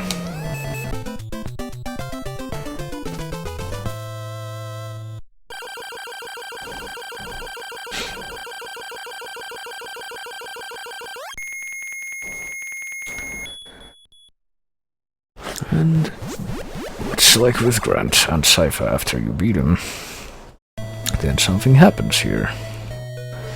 I'm surprised you beat me. I've been waiting for you. Apparently, I need you to help me destroy Dracula. What will you do? Take him with you or leave him behind? Well, let's take him with us. Actually a pretty good character. I don't know if he tells you his name. Yep, I am Alucard. So yeah, this is Alucard. I guess he only tells you his name if you let him join you. My job is done, so you should go with him for now. So yeah, this is Alucard. He's Dracula's son. He is one of the most recurring characters in the franchise as well. But this is his first appearance. Oh, Jesus Christ. Can't even see my phone right now, you know, I was to ring so loud. Or boss so loud, I guess.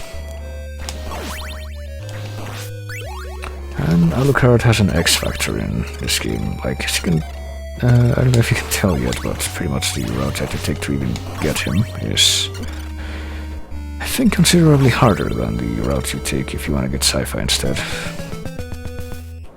So let's try switching to him, see how it works. So what I can do is he shoots these little sonic waves as his main attack out of his cape, kind of like the fireballs that Dracula shoots, I guess. It's not really that precise, it has a bit more vertical range, but I don't think it does as much damage either, so there's that. There are 2 to take into account. Let's get the other upgrade for this. See what that does. Oh, it shoots 3 instead of 2.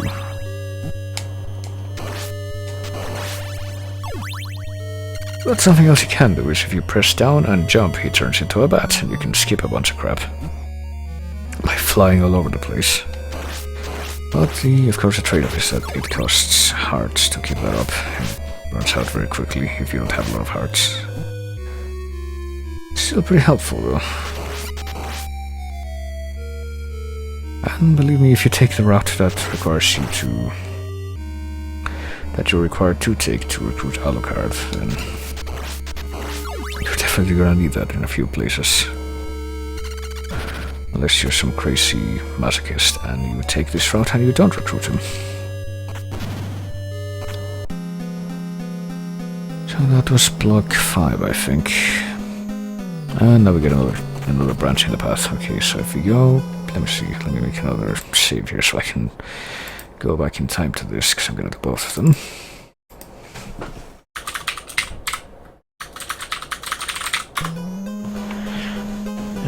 Okay.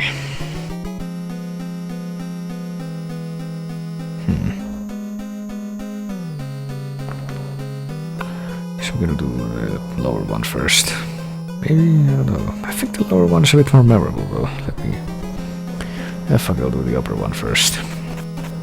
The upper one is 2 levels, but the lower one is kind of crazy what happens in that, so might as well leave that for last. Oh god. I don't really see how you're supposed to make this jump without Alucard's fly skill. Oh god. I can't attack on the... Alucard can't attack on the stairs, that's... that kinda sucks. Oh, okay.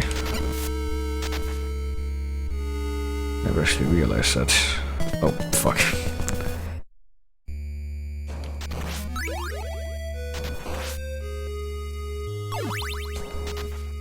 Oh, okay, I almost fell off there. I'm going to fall off there if I don't, you know, step away from the edge. I can wait for the blocks to pile up here, I guess, or you know, I could do the other thing. Something I could do as well. Is there even anything up here? Like, what if I said to Trevor? Maybe only his whip can reveal the wall meat, except there's not even anything up here. What the fuck? Why even come up here then?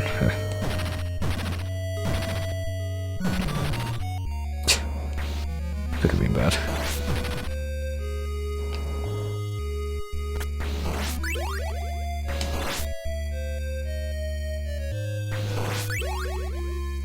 Oh, damn it. I know I'm not gonna be able to jump there and make it.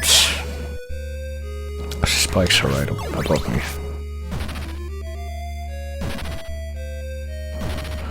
So I guess I need to go down the stairs. I don't think I've ever actually played this part of the game. Actually, I've never actually taken this branch. This is technically my first time trying it out.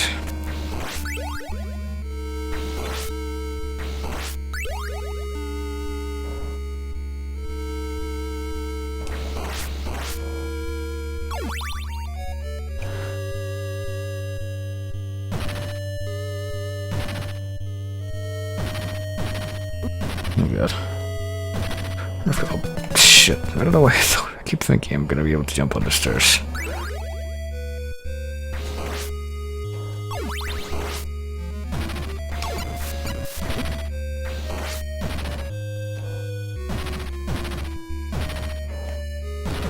Alright, come on. I can clearly do this. You know, even with invincibility, my incompetence is shining through. It sure is a welcome thing. Well, whatever. Alright, get past the blocks here and go up the stairs here. Okay, did I make it to a block? Okay, it's the Skeleton Knight again. Skeleton Knight being the... I'm guessing this is the guy's mid-boss though, judging by the door up there. Not actually like, oh god. Now he's got bones that fly back and forth, the other guy didn't do that. The guy at the end of stage 1 did not do that.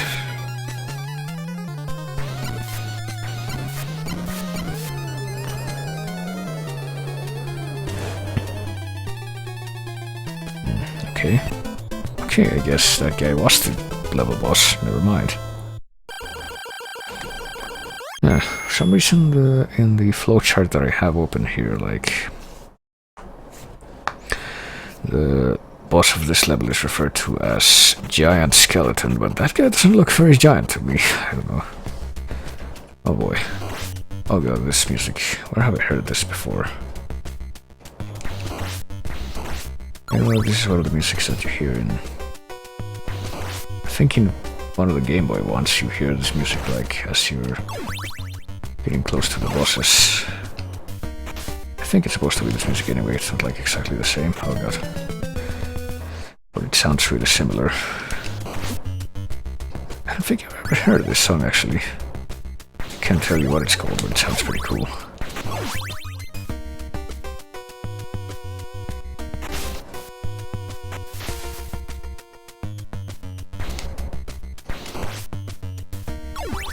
Look it up. Well, I'm gonna do that after this, after I'm done with the game, that is. Oh goodness. Come on. Waiting for that platform to come up here. I could just use Alucard's power here, but you know. Oh god.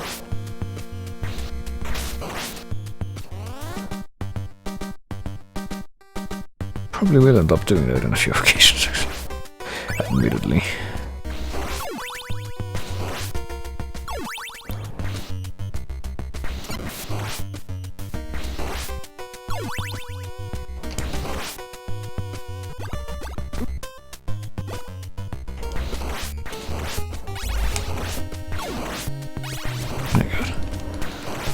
I'm not really sure how you're supposed to respond to these mollies here, but... I kind of surround you every time they appear. Alright. Yep, definitely never seen this stage before. I would remember this, I think.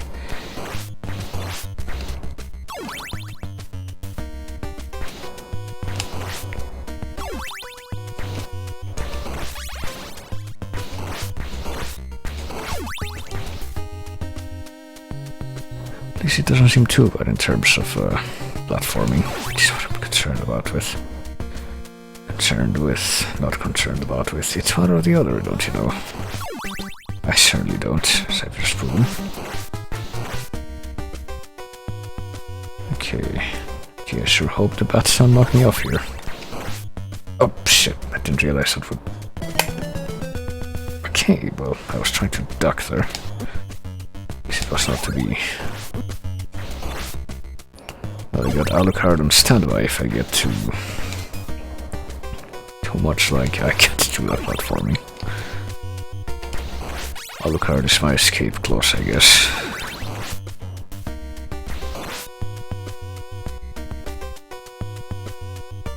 Just kinda hanging out in the corner of the screen there. But his time will come.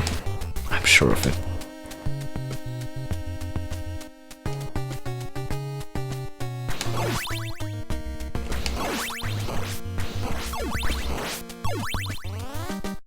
Okay, now I know that those things are there. Things that you can barely see, okay. Well, I wasn't sure if I was going to be able to make that. Oh god, of course. Sure is nice to, come all the way over here and then get hit by one of these fuckers. Sure do love the axe knights in this game, how you can't duck under the axes that they throw. Well, maybe you can with Grant, I don't know. He's kinda hunched over. Bet he can stoop under stuff. Yeah, Trevor can't. I would guess that they would use stuff like that. Variables.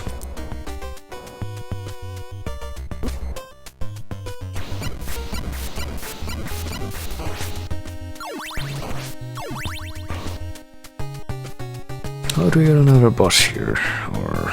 oh yeah, we do. Who is it? Oh, it's Frankenstein's monster again. Okay. It's gonna be the same, isn't it? Yep. As in the other timeline. The other branching path, oh god. I don't know, I feel like that version was a little easier because you also had more meat right before fighting him, and the algorithms overall seemed easier than that one. Let's switch to Alucard here, why not? Might as well get the orb with him.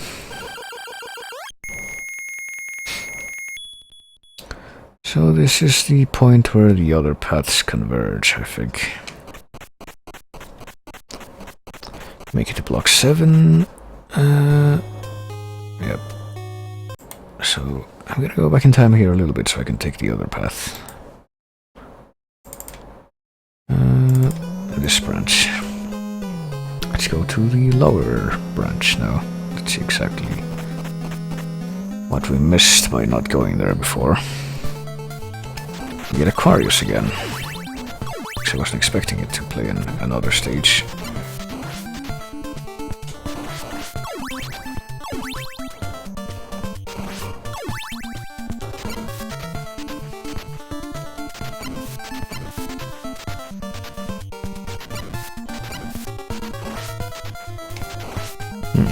Okay, wait a minute, if you spam stuff with other card, does he actually... that's weird. I thought he had a thing where, like, somehow... his attacks somehow lose intensity gradually the more you spam them. So I imagined it, I guess.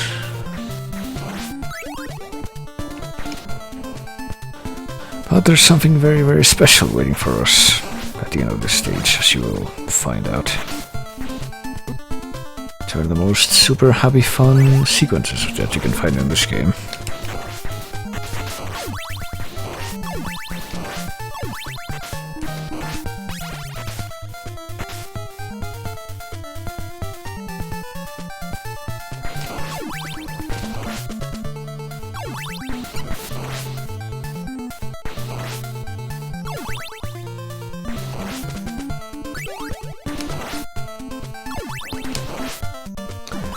What a Castlevania Legacy Collection like Mega Man. Well, I probably would like something like that too, honestly. Oh god.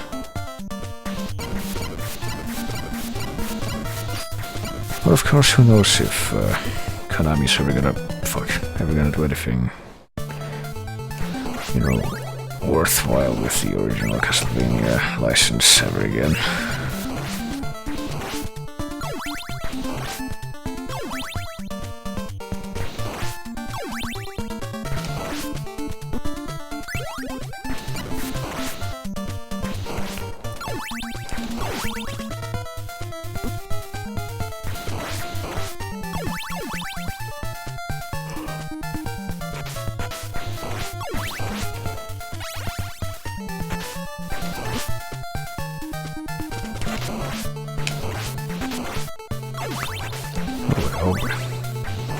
There we go. Sure do like the attacks that come from the swarms of mermen, and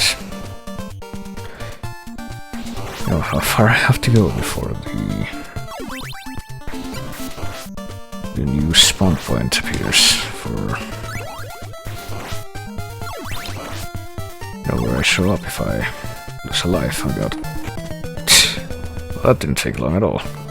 Let me try this one more time. I'm kinda trying to... you know what? It's time to use the alternative, I think. It's time to take the the insidious road. I knew I would have to resort to this eventually.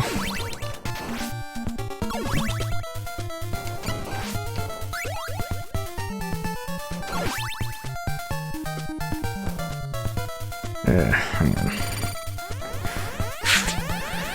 I'm not gonna do it just yet, I guess. Just gotta take care of this guy first.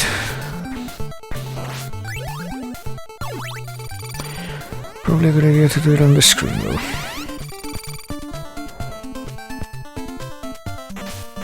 Okay, let's go. Yeah, sure hope I don't get hit while I'm doing this. Oh shit, I got hit.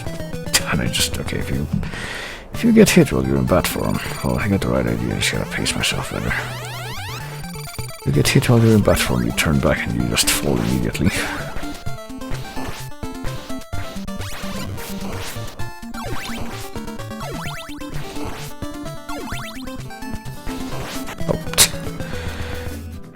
Oh boy, I'm gonna have to start using more sophisticated time manipulation soon, I suspect.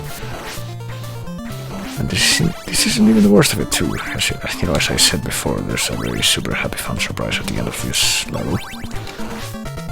And let's just say there's gonna be so much more of that, you can't even believe it.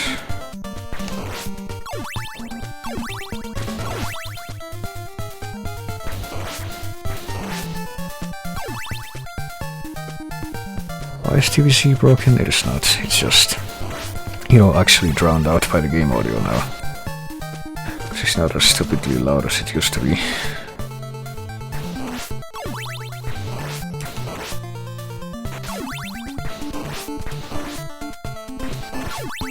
Alright, so I'm gonna make it past the screen without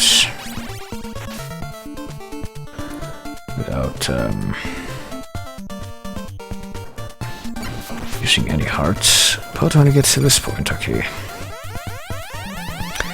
I'm gonna fight that stupid dragon head, because it always has the same result, so I'm just gonna go ahead and here I go. Bye.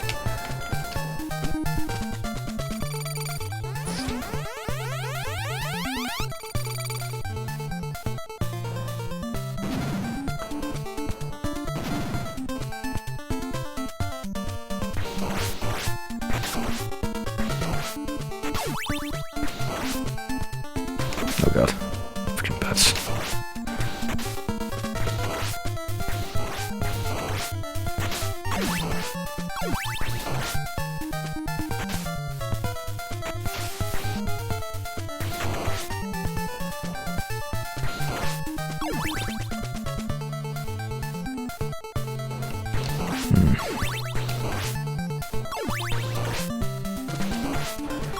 Alright, doesn't seem like there's anything to... oh, there's nothing on these guys, but... at least this time I can actually fight him without just getting knocked off immediately and dying. Still don't like fighting the, white dragons in these games, because it's so much more punishment than fighting them in like the Metroidvanias, but... let's see.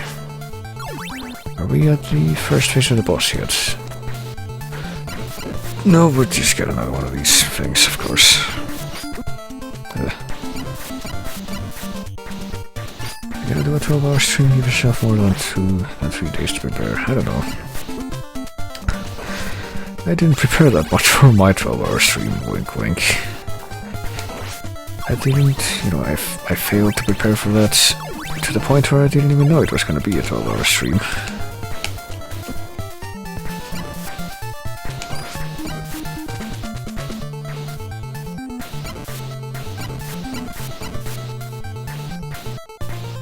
I guess I prepared to the point that I had a checklist for the stuff I had to get in that game, but that's about it. Why did I do that? Alright. Nope, no, I don't want that. Please go away. There we go.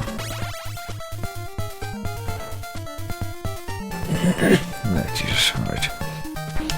Well, the stage is really dragging on, but I think I should be at the boss now, at least the first phase of it. Wink wink, nudge nudge. Nope, not quite. Gonna fight this guy first, at least.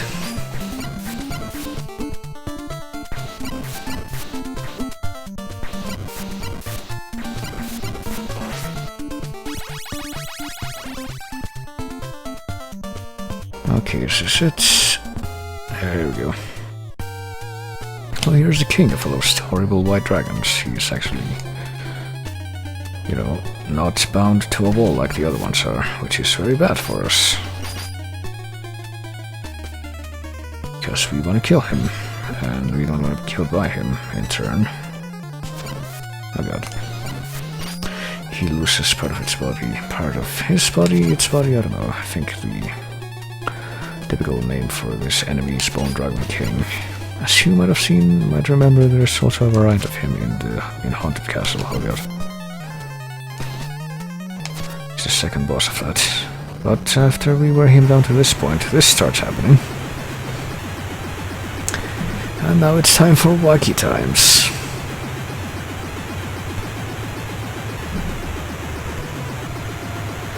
I am not in control right now, if you were wondering.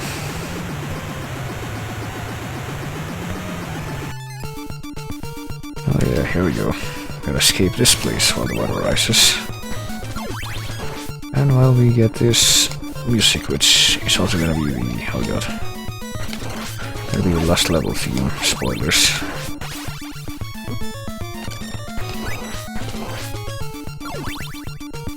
You know what, fuck this, I'm gonna use Alucard here.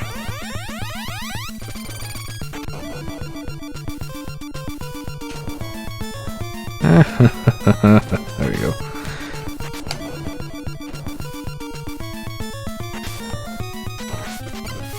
Oh god, stupid phone is going off again for no reason. Okay, I just went backwards.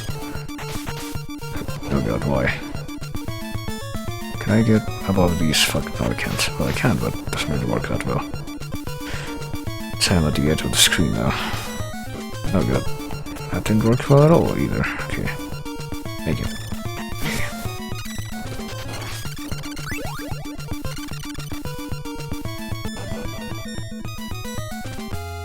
Okay, there we go. And after we make it to this, you know, because I was cheap and used Alucard to escape, I actually, oh god, actually managed to get that on the first try somehow, which I definitely wouldn't have done otherwise, and I'm definitely not gonna be able to do here, because, you know, I was unlucky enough to have that happen to me. Oh well. So time to see exactly how that's supposed to be done. How you do it when you're not as cheap as I take the license to be. Oh god. That was really fucking close.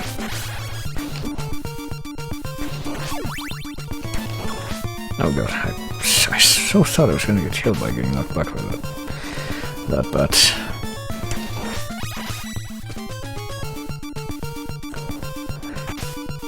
Okay, we can, of course. Can we make Castlevania Death Jingle Beam? I don't know. We can make Castlevania Birds Beam. If you don't know what that is, I will play. If I die again here, I think I will play it, so you can understand what I mean. Okay. I think it's that time. Just a second. Castlevania Birds.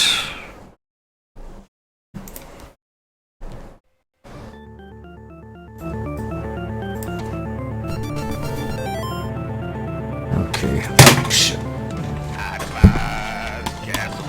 Let me mute the game so you can hear it better. They're my darkest nightmare. I hate these Castlevania birds. Castlevania birds. Please don't knock me off that platform, wretched mongrels, hateful, fearing bird brains, curse you, darn you, damn you, die in fire. Why are you always knocking me off those unstable platforms? Why are you always knocking me off of those unstable platforms? Go away, Castlevania birds, please just go away. You obnoxious enemies. It's so appropriate too.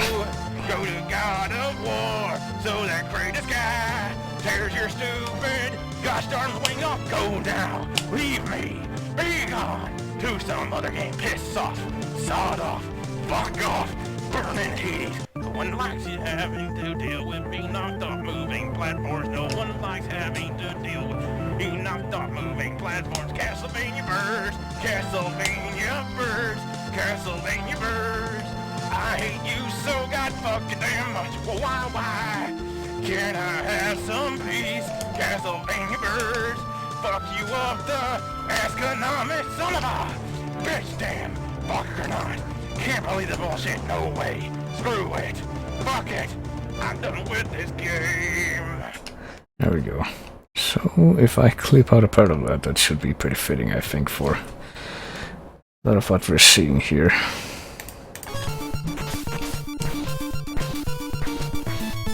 Oh, god damn it. No, it's time to use Alucard again.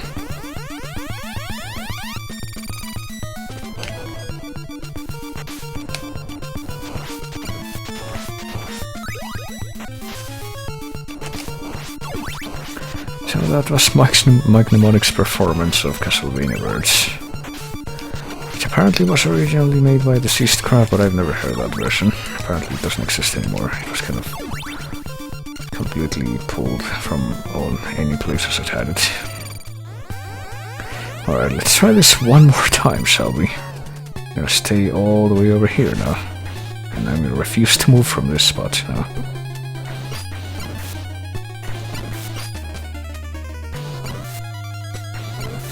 There we go. That wasn't so hard, was it? Could have gotten that before, but I was stupid.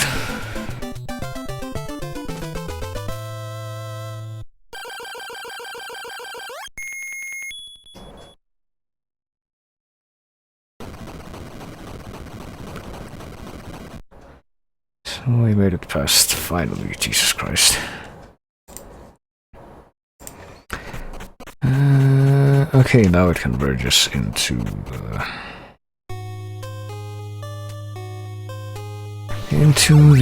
stage that we were at before, that we made it to after after going through the catacombs, after fighting the Frankenstein's monster in the other timeline. So let's see what else this beautiful timeline has to offer us.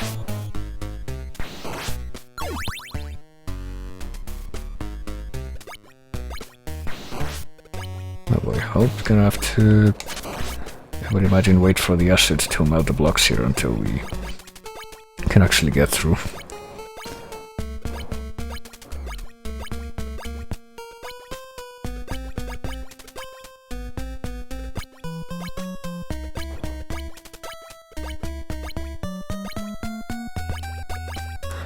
There we are.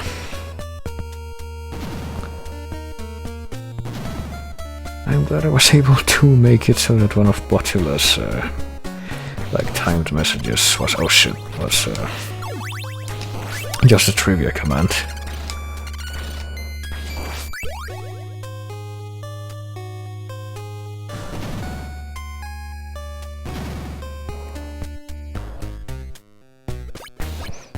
Oh shit.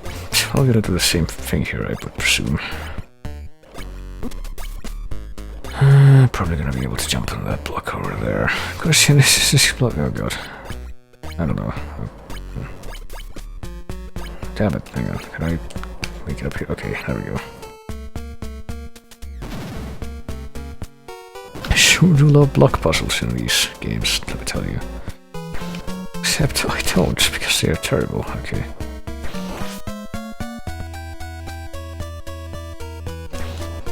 Like stacking the blocks puzzles, I guess. More like... Oh, speaking of stacking the blocks, oh boy.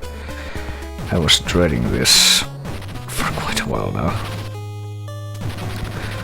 So you can just, in theory, you can just use Alucard and skip this whole thing by just flying up there real quick, but might as well experience it the way you have to do it if you either don't have Alucard or you don't have enough hearts. It doesn't help that you gotta dodge the fucking blocks, you gotta dodge the flying skeletons too. That doesn't help. You gotta, judge when it's gonna be high enough that you can make that jump. I think you can make that jump now, but I would rather err on the side of caution here.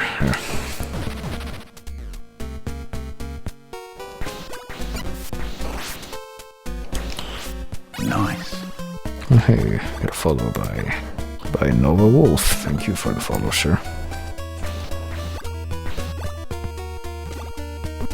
Oh.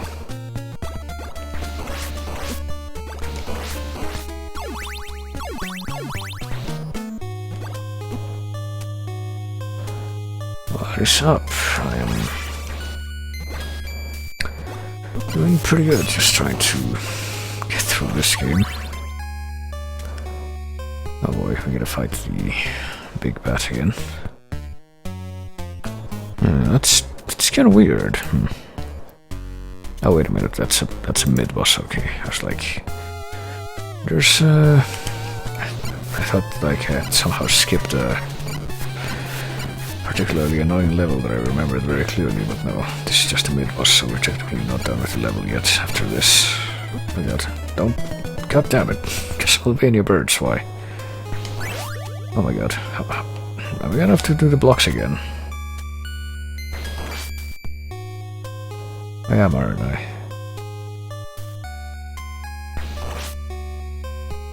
Yeah, you know what, though?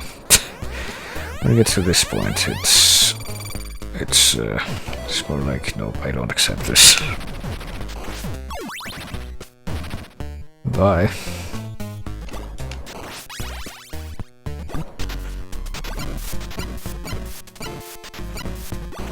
It's such Trevor. Trevor's gonna take care of this.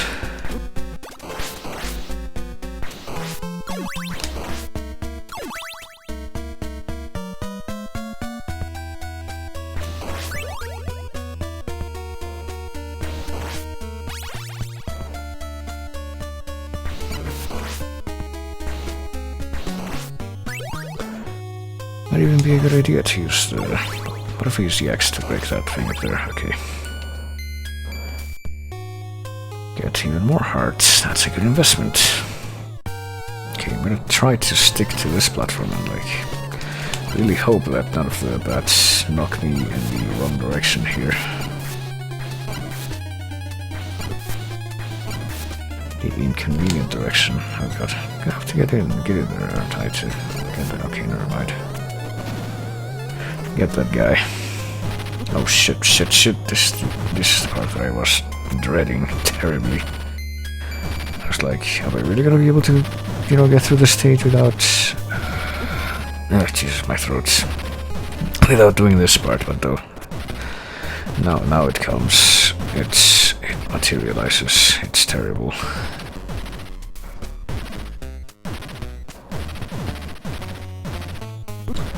So I sure am glad that they give you a lot of time here, because you need it, as you can see. Just gonna wait right here in the lowest possible point that I can be at.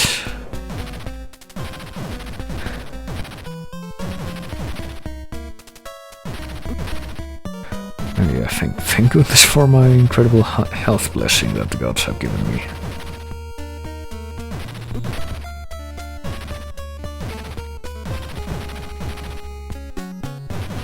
I really don't know how the hell you would do this without, that health blessing.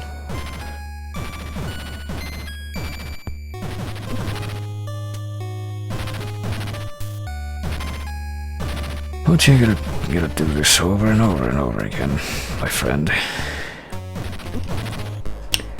Do it like you don't believe you're on the eve of destruction.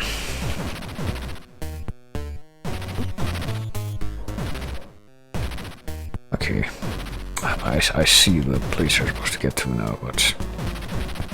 Seriously, do I want to take the initiative? Okay, see, that's a place you're supposed to get to, but I don't see the stairs. Where are the stairs? Okay. So I really want to get up there so that I can... I want to get them in my sights so that I can... Okay. I think that's far enough. I hope that's far enough, because I'm gonna try it. Okay, I sure hope this works. Oh boy. Ah. There we go. Well, I guess they... I hope that when they designed this room, they were like, the player's probably going to have Alucard when they get to this part. Even though, you know, they have the option not to have Alucard when you get to that part.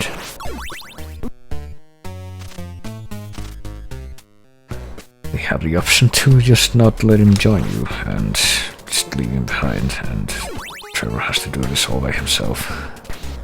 That room, that terrible room.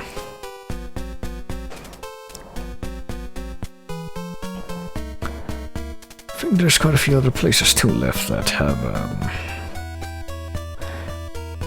those parts where if you don't have Alucard you're kind of screwed.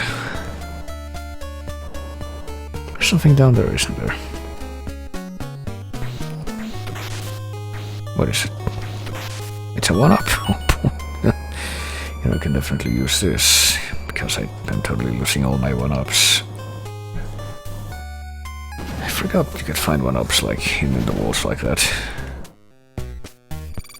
Okay, this one, another one of those rooms where it's like, no, fuck you, I have Alucard, I can fly.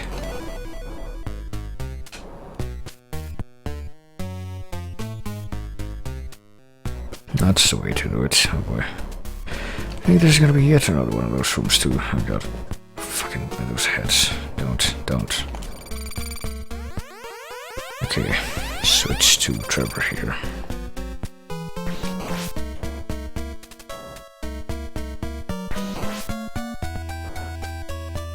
Oh god, 2 of those heads. Oh, okay. There. We've done it. Gotten past 2 of the parts that I was dreading. Now the question is, how far is the end of the stage now? Oh, there's gonna be another one of those rooms that like scroll up rhythmically. Oh, it doesn't do it rhythmically, it does it quickly. That's even better, he lied. I forgot about this room, actually. I guess I didn't have too much trouble with it. This would be a good sign, I hope.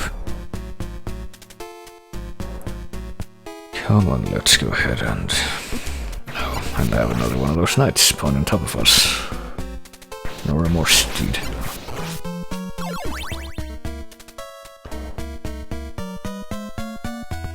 I should probably clip some of that too.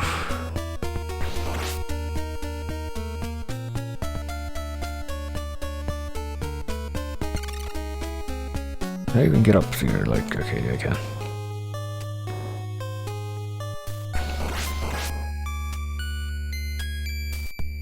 Alright. I hope I went the right way. Oh yeah, the boss is right here. The boss, which is another 3 coffins. It's gonna be the same monsters as in the other 3 coffin boss. I think it is. Maybe the mummies, then the Cyclops again, and then the Leviathan demon.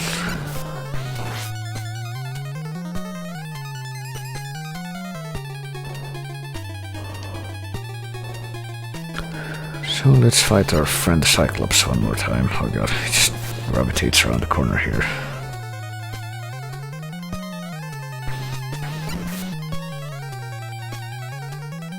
Ah shit. I don't even have to fight him like this anymore, but it feels like I feel slightly obligated to do this since I am cheating and all that. I feel obligated to do it like I would if I was in fear of dying, like trying to rationalize to myself. Like, you know, maybe I could actually do it if I did it this way, but I mean, I already beat this guy this way once on the, you know, level 4 with Sypha. Oh shit, I totally mistimed that. Oh no, screw it, just do it this way.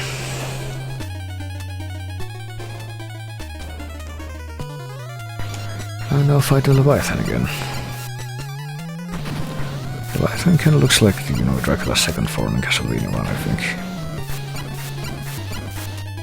Whole general appearance, he looks a bit less goofy, but you know, with the whole big bulky demon with wings and hopping back and forth being his main form of movement. least he doesn't extend his arms when he does that. That would be even goofier.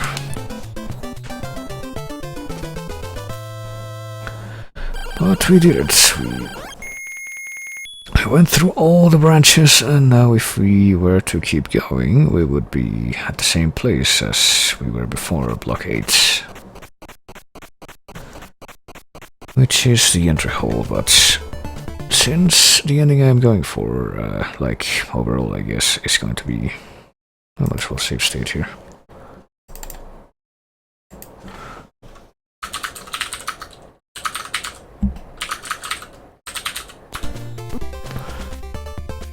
Just for the hell of it, but I'm gonna go to jump sideways in time to the other timeline when I had a Cypher with me instead of a Alucard. I think I'm gonna go for Cypher's ending. That's initially, at least. I'm gonna show off all the endings at the end anyway. But as you might have noticed, this is the same music as level 1-1 from Castlevania 1. And this is the same sort of layout too. Well, the music's not exactly the same, it sounds a bit little better, I think. Slightly more groovily arranged, to put it that way. A few subtle changes that improve it.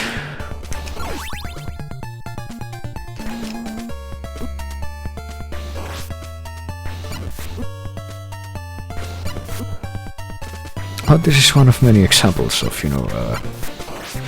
a Castlevania sequel reusing the general layout and appearance from Castlevania level 1.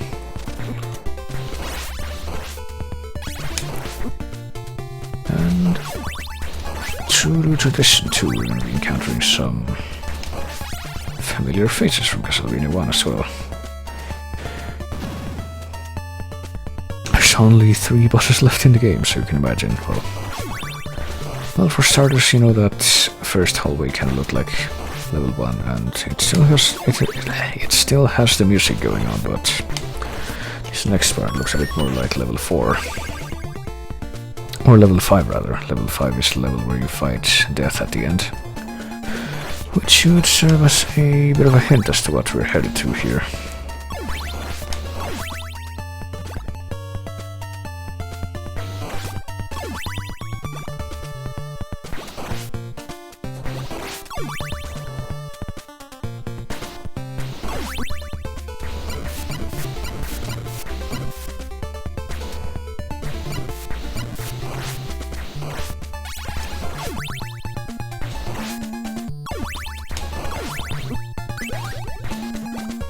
And funnily enough, I don't think this game has two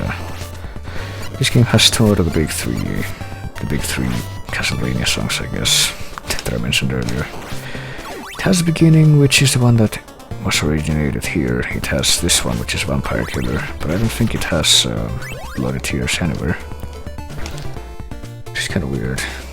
Because there's pretty much only one game I can think of that does have, right off the top of my head, there's probably more, but the only game I can think of that has all of those songs in the game is Super Castlevania 4.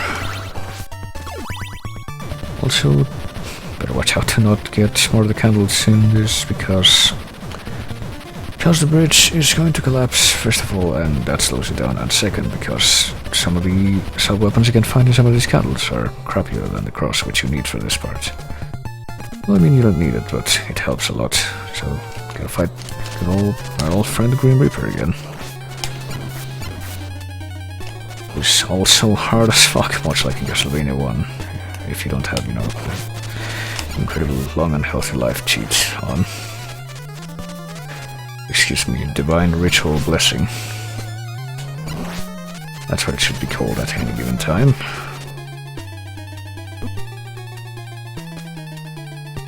And not just because of how hard he is to hit and avoid his attacks, but just because of how much damage they do. And then he turns into this giant face, for a change. It's pretty much a lot easier than the other form, but still. He can still shoot the sickles at you with his eyes glow like that. He's kind of got a digitized laugh. Kind of sounds that way. Very hard to hear over the music, but it's there.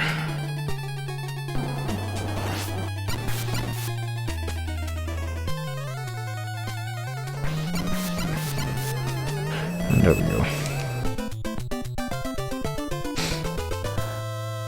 That was the face-off with death in this game. As you can tell, as you've been able to discern, death is in pretty much every game that we've seen tonight except Haunted Castle, I think. I don't think death is in that one. Strangely enough, it's like one of... Oh, here we go. And here is one of the less frequently seen but better remembered songs from this game. It's called Riddle.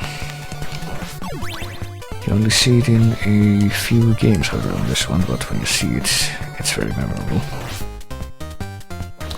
And you can tell why just by listening to it. It's one of the best songs in this game, I think.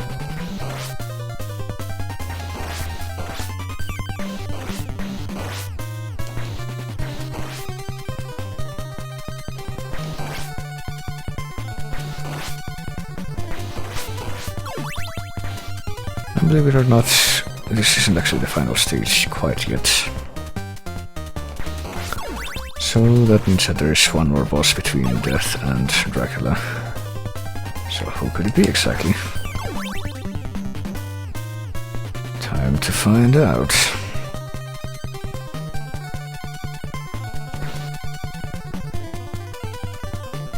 I see, time to find out, but we're not really that close to it yet. Might have phrased that poorly there. It's more like we're going to find out eventually, I guess. Doesn't quite sound as... oh shit. Doesn't quite sound as catchy there, though. Now we get to hear the start of Riddle again, I guess.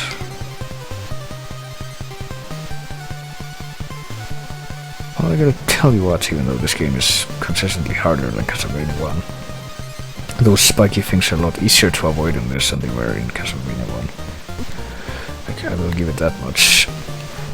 If there's one thing that is definitely easier, it is that, at least. And, you know, I say after I get killed by one of them at least once, I'll make to the stairs just in time. You know, when you're doing rooms like this, the stairs are technically like the safe zone, because you don't get knocked back while you're on the stairs.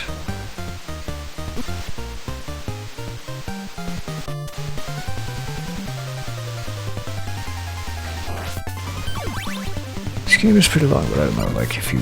Assuming you don't do what I've been doing and you only follow one of the routes that you typically would be able to follow. I think it's a little bit shorter than Super Castlevania 4, I don't know.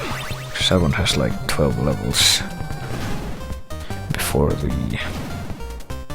And this one, this is level 9, so it has 10 levels before the final battle.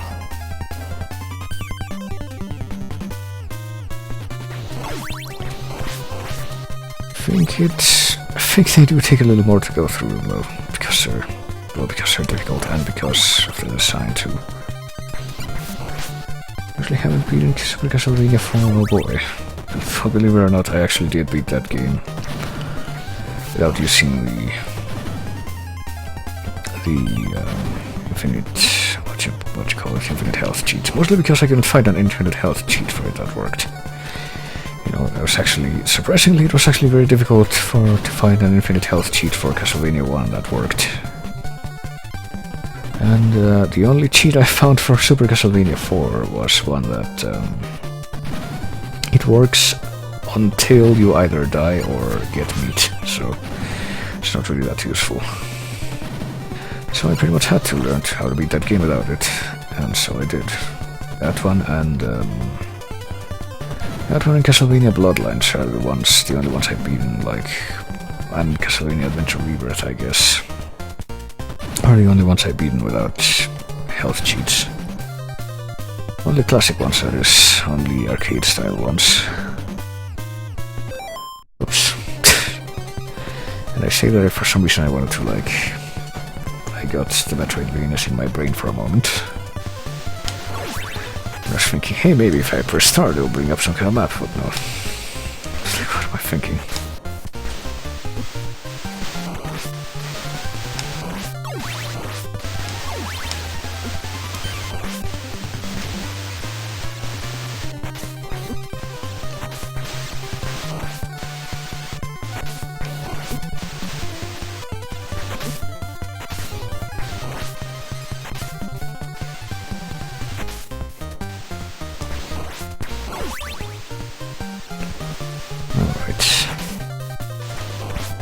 You know, if I had Alucard, I could use him to skip a whole part of this stage, but I don't, so...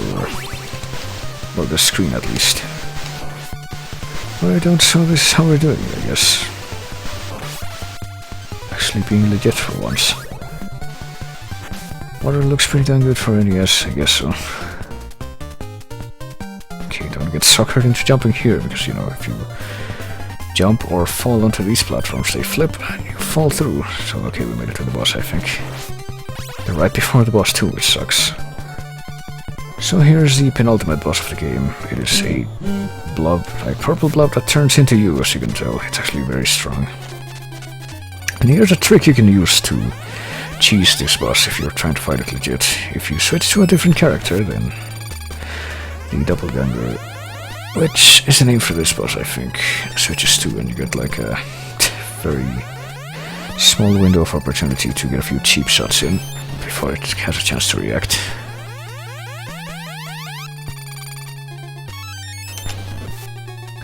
But since I have the health sheet, I don't have to worry about that much. So I can just get through this quickly, instead of just going back and forth between that and the other thing. Between Trevor and Cypher, I guess, would be the adequate way to put it.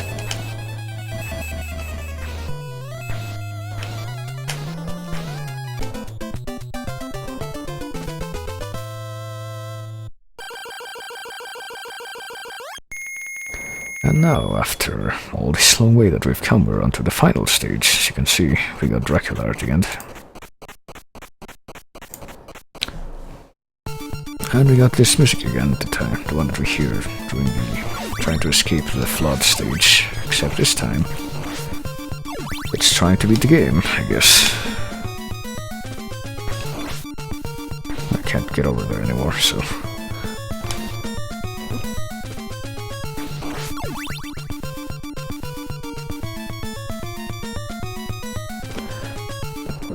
oh boy, so yeah, Alucard would have been a pretty good thing to have in this stages, but I have to manage without him. Because I do want to get Cypher's ending first. I guess the vanilla thing, I think. Or vanilla canon, I don't know. That's my head canon that this is how it happened, I don't know. Ow, jeez. I say ow, but I didn't actually get hurt. It's just like, oops. That would have been more appropriate there. Ooh, just in time too. There we go. And it lands you exactly where you need to go. That's pretty good.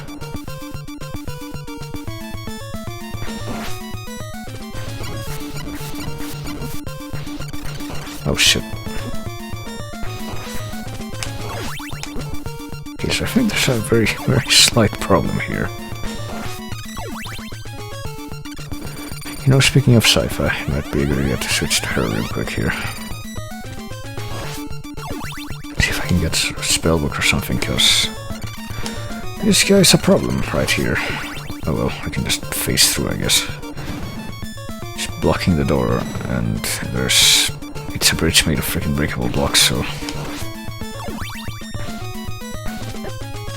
not exactly a good situation to find yourself in. Hey, it's ice.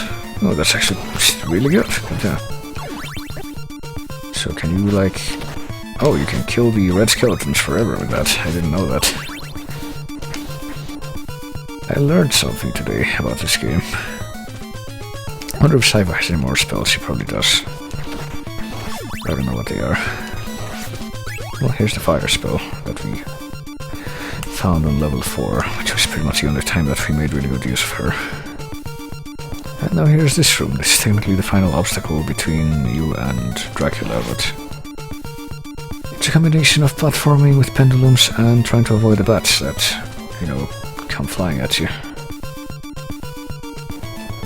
Oh, okay, we did it. I wasn't sure if we were going to make it.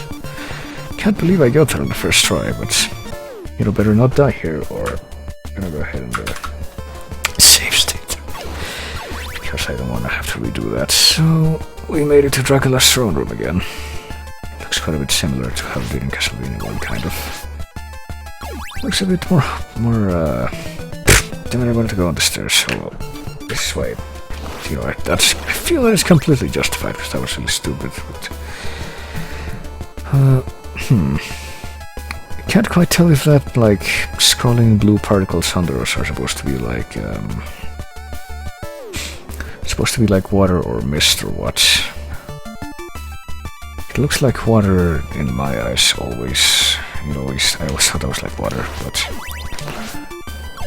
see, it makes this version of Dracula's throne room look a lot more like some kind of, I don't know, old-timey luxury garden.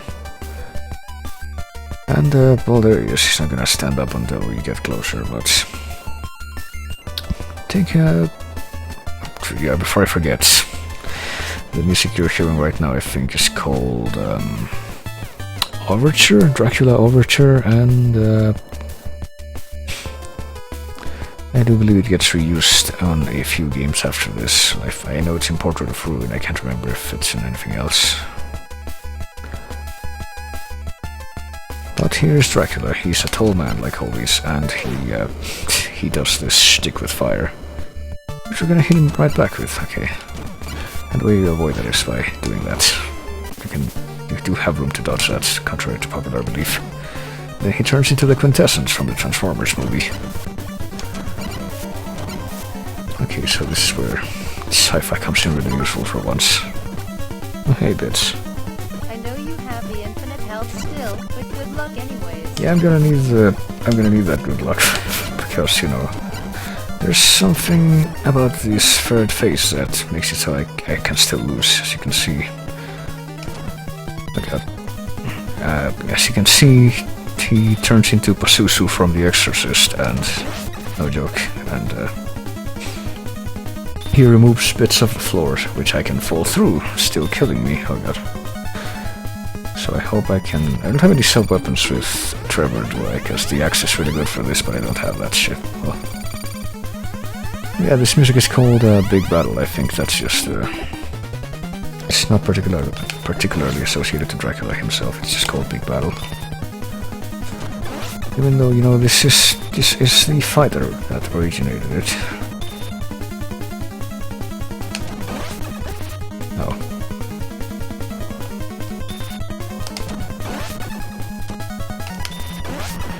But it gets reused again with a bunch of other classic tracks in Circle of the Moon. There we go, did it. So Cypher really does come through in this fight. I think we'll give her the honor of grabbing the final orb too. Damn it, I was trying to get it with the swinging the staff animation, but Castlevania 3. So let's watch the ending together now. Actually, wait a minute, let me, I have a better idea. I'm going to make another save state here.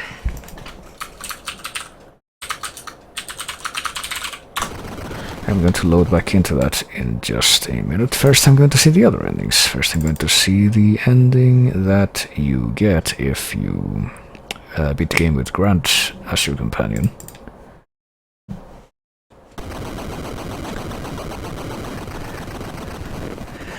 There he is. Trevor made many sacrifices. The long fight is over. Dracula is dead, and all other spirits are asleep. I guess they're already dead, so... why does Dracula's spirit... is Dracula's spirit asleep, though? That's a real question. Both feel their friendship is stronger since they work together to rid Wallachia City of evil. Grant will start to rebuild the destroyed areas of the city. After this fight, the Belmont name shall be honored by all people. That's pretty much it, I think. So pretty much the first and last paragraphs of that are the same every time, but the middle one is affected depending on who you have with you. So yeah, that's Grant's ending. I'm gonna go ahead and show off Alucard's ending now. This is what happens when you beat the game with Alucard as your companion. Also, hello there, Dracula. Yeah, this is the end. Well, I started like 6 hours ago, so and I went through all those games. So time to read this. Might as well read everything, even though the part of it is the same. Trevor made many sacrifices. The long fight is over. Dracula is dead and all other spirits are asleep. Battle was won by Trevor and Alucard, but Alucard feels guilty because he killed his real father. Does that say guilty or quilty? He feels quilty. He feels like making a quilt. To mourn that. Trevor realizes this as he stands there thinking about Alucard.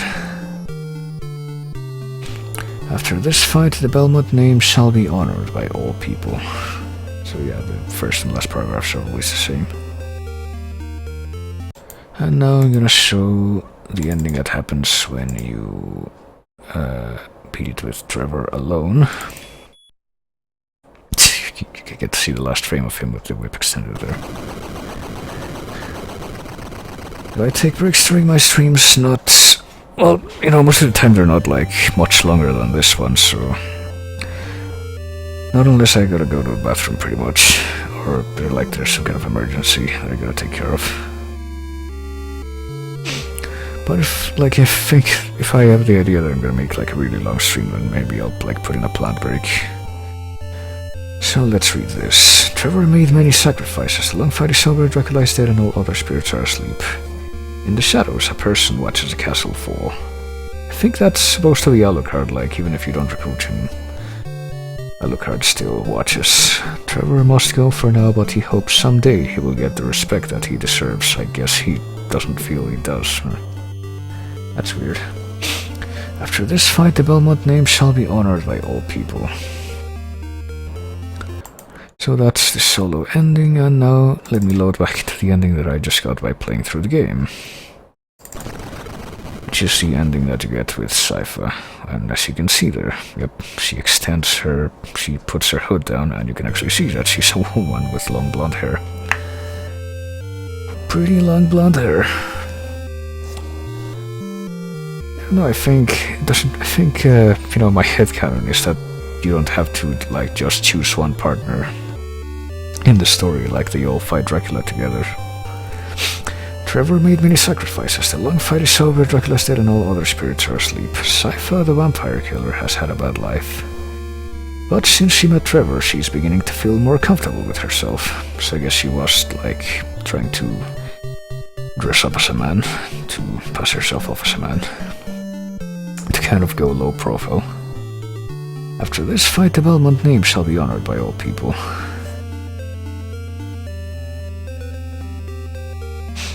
So there you go. This will be the canon ending for this stream, I guess. And it probably helps that, this is the ending in which Trevor and Sypha get together, and that's pretty much what leads to the fact that the Belmont line continues on, Pretty sure it's established that Sypha is also Simon's ancestor. Sypha Belnundes, as they spell it there.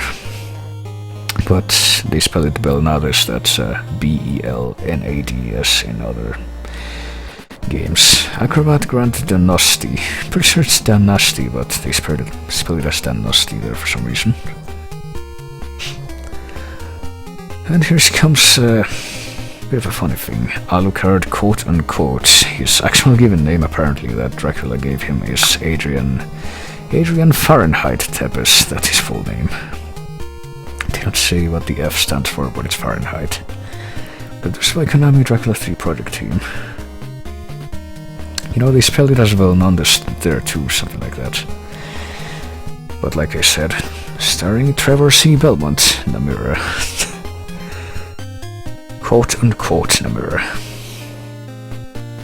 They never say what the C stands for in Trevor C. Belmont either, but I think, according to some materials, it's supposed to be Trevor Christopher Belmont, which would make some kind of sense, given that, some amount of sense, given that one of the other Belmonts in, I think, one of the games that takes place after this is called Christopher Belmont. And, speaking of, well, you can go into New Game Plus after this if you want, just like Castlevania 1, but it's like ridiculously hard.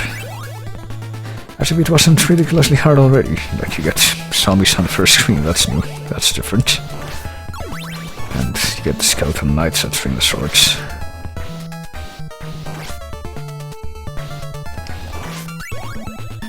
Did you know too, by the way, that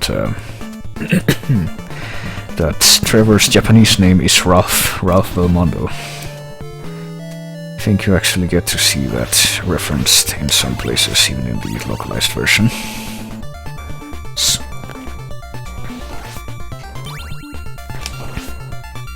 So yeah, well, this seems like a good opportunity to show off something that I failed to show off before this point, and that is what the actual game over screen is like. Let me go ahead and forsake all my holy protection. Yep, Belmondo. That's, you know, the original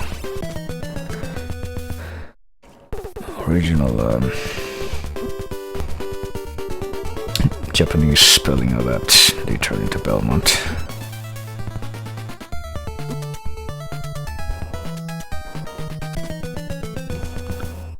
Okay. Something that I was going to reiterate that I mentioned earlier, that I was going to mention again during the credits, but I forgot, is that, you know, Sypha's last name, which is shown as Belnandus in the credits here, but it's Belnades in the other material, the other media, I guess I could say. Apparently it's like a failed romanization of Fernandez. That's what it was supposed to be romanized as, but it couldn't quite get it. Because if I'm not mistaken, the original name is like Sypha, like the Japanese pronunciation would be something like Sypha Velnandese. So in theory, if you were to romanize that correctly, it would be Cypher Fernandez. But it ended up as Sypha Belnades. So there you go, there's the game over screen. And I think that's going to be the end of Castlevania 3 Dracula's Curse. The one that, you know, the one that is apparently going to be experienced again very soon, and by very soon I mean tomorrow, as an animated series from Netflix, which I will definitely be watching and showing off as well. See if I can make a rabbit after the, you know, after the normal stream that I have tomorrow. Let me see. Something, I guess I might as well end this off with going back into Castlevania here, and like the original, and telling or showing off what happens when you try to do a holy protection ritual, but doesn't quite work as you intended. Let's play some Castlevania.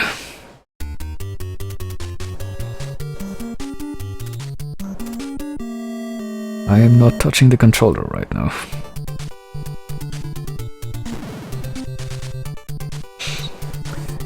But yeah, so while this whirlwind tour of Dracula's castle is happening, guess I could mention that the next stream that I will be doing for the Castlevania Marathon will be 2 games. Again, it will be multiple games, because there's, you know, these classic ones are generally pretty short. I will be doing Castlevania The Adventure and Castlevania Belmont's Revenge. You know, it's funny that I should mention Christopher Belmont as, you know, the potential meaning of Trevor's middle name, because Christopher Belmont is in fact the protagonist of both of those games, Adventure and Belmont's Revenge.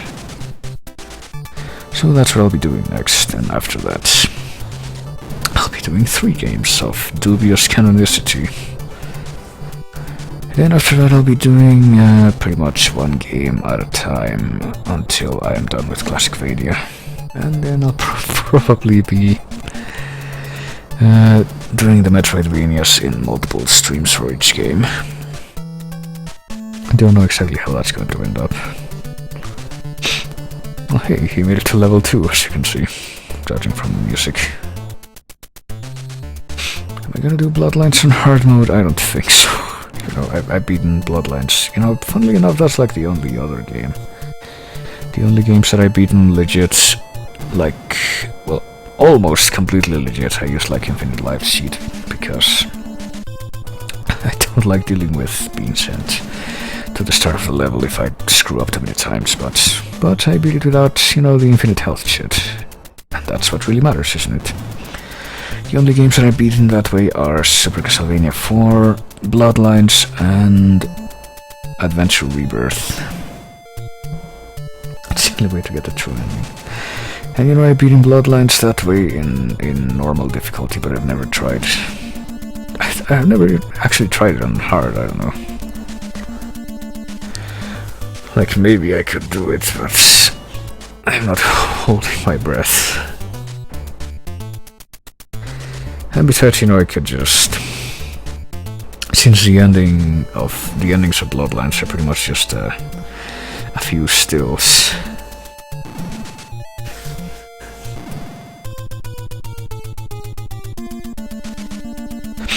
You can always just produce the missing still that you only get if you beat it on hard mode.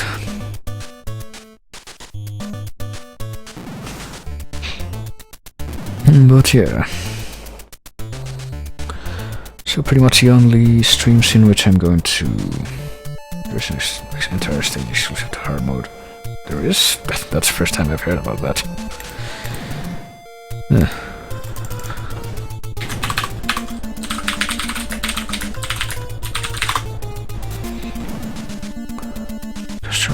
Castlevania Bloodlines Expert Mode.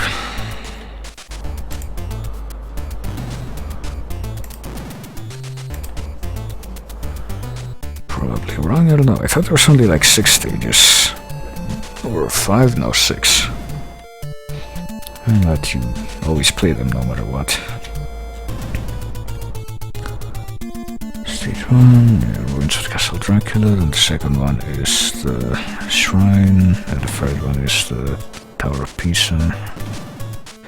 The fourth one is Germany, the fifth one is France, and the sixth one is England.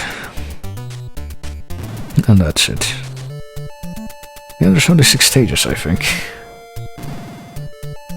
Just if you want to see the credits. Well, I think... Pretty sure the credits roll, like, regardless of what difficulty you play as. It's just like you get an extra screen with the characters if you beat it on the highest difficulty.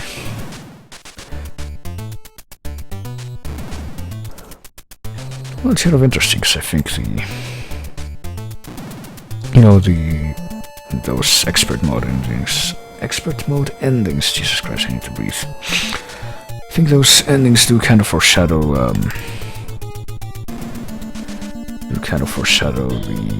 events of Portrait of Ruin very, very, very vaguely and very distantly. Well, foreshadow what happens to the characters by the time Portrait of Ruin happens anyway. But yeah, I see that Simon has reached the secret forbidden catacombs of the castle now, with all the blue lapis lazuli ore.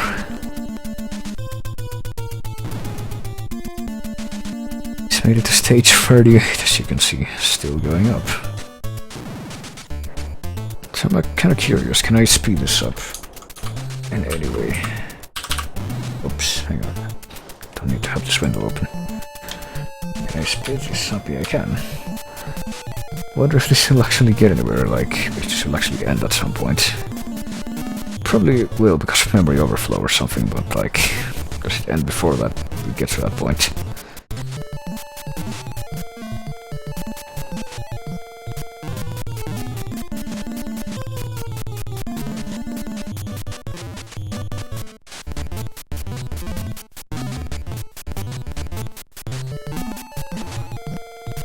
Well, I think the doors are different color now. They're like inverted. They used to be like white, red with yellow, now they're yellow with red. Now he's made it to the checkerboard palace. And the UC Berkeley, I don't know. Oh god, now it's really starting to get unstable. Okay, he's made it to the blue screen of death world. It's like turning into Atari 2600 levels of stuff.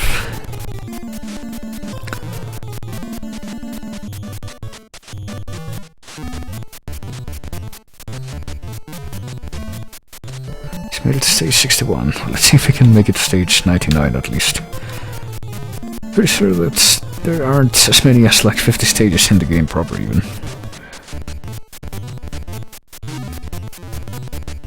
Seems kind of confused as to which direction he should go in. He's like, he steps into this room and he's like, nope, I'm getting right out of here immediately. Oh, he's made it to the pink world now. Oh, he's made it to complete jumble land now. To read some of the letters there. Lao. OS. See, there's an OS in here apparently. Oh god, that was like block world on the left. It's a bit of an interesting hybrid here.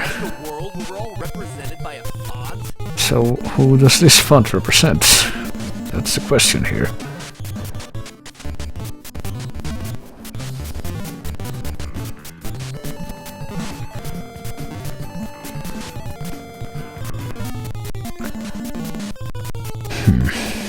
Is that glowing? So like some of these colors are not even solid colors anymore. Oh, it went back to being blue.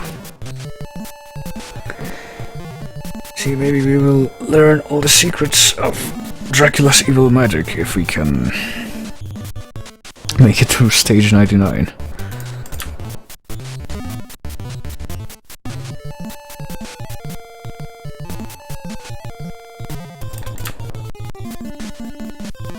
It said EA on the left there, it did. It's like 300 Fu Ao Lu 7U. Fu Ao Lu 7U. Is that like a rhyme? Is it just repeating now? Because it just keeps going back to that. This one screen. Oh wait, no, it broke out of that. We're just gonna keep doing this forever, huh? I guess. Still wanna see when the numbers overflow. It's gonna go to like 9A, something like that.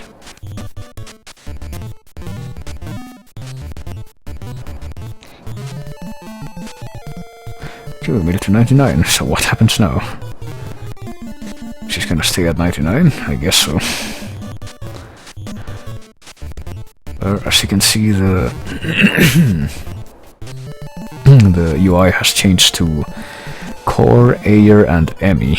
I wonder who Emmy is, but apparently that's who we're gonna kill, because it's where the enemy where I used to be. Guess the other letters have been replaced with parts of the doors graphic. It's the only part that stays static after all.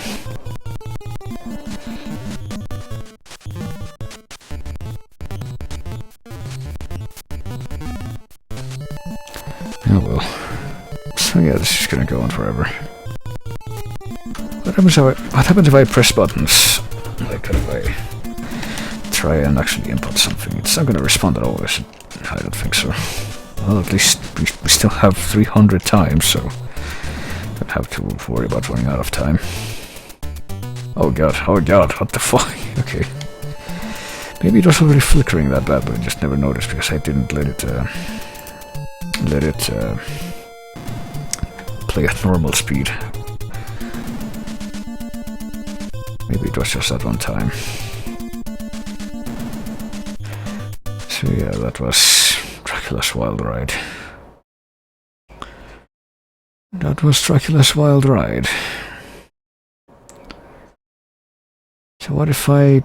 Well, that was really interesting, but what if I punctuate this by doing the worst thing imaginable one more time before I sign off? I feel like I can't possibly end this unless I subject myself to one last bout of torture in the worst possible torture that you could imagine. Even worse, it's a version that gives you hope that you might be able to even get through it.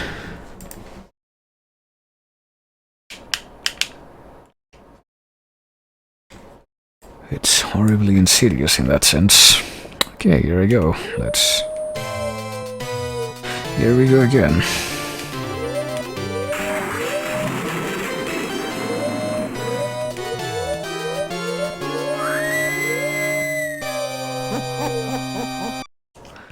Yes, it's time to die again. Getting this all my lives. Gonna watch the skeleton step.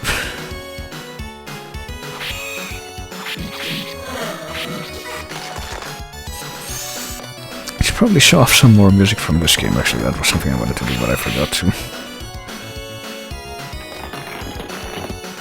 But after I show it off for the first time.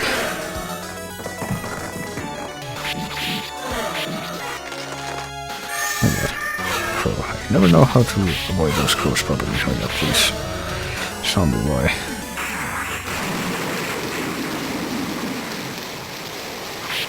Wow.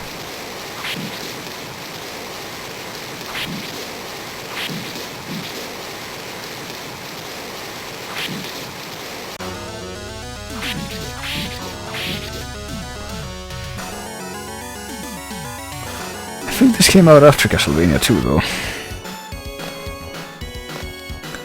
I think they made Bloody Tears for Castlevania 2 first and then this reused it. Might be wrong, but I don't know. That's the impression that it gave me, given that Castlevania 2 was released before this.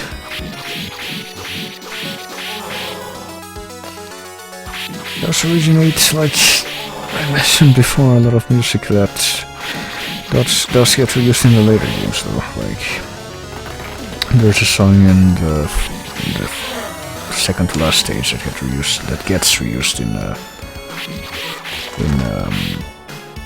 in Dawn of Sorrow, and then there's a song in the final stage gets remixed with Heart of Fire from Castlevania 1 to make Julius' battle theme in Aria of Sorrow.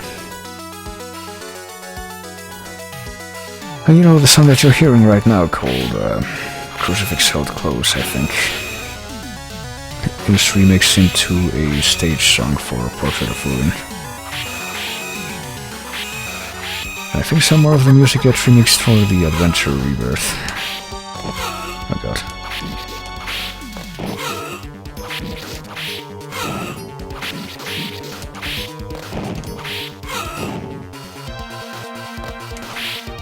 Oh god. This isn't quite working out, is it? I think this is the version that makes my plan with bombs not really viable. It's not taking any damage from them, what the fuck? Yeah, this is the shitty version. Should have picked version E or N. Oh, it's all part of the experience, I'm sure. And yeah, good night, Alex. So let's see how far I can make it on this, meager amount of credits that I have.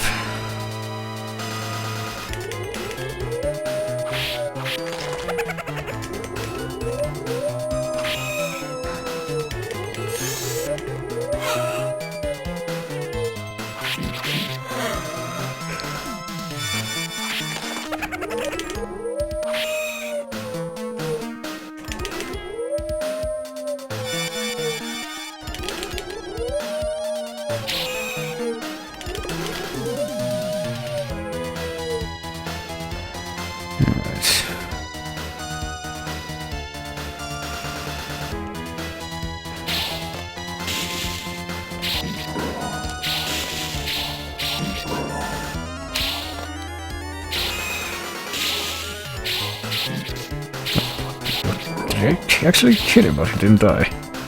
Okay.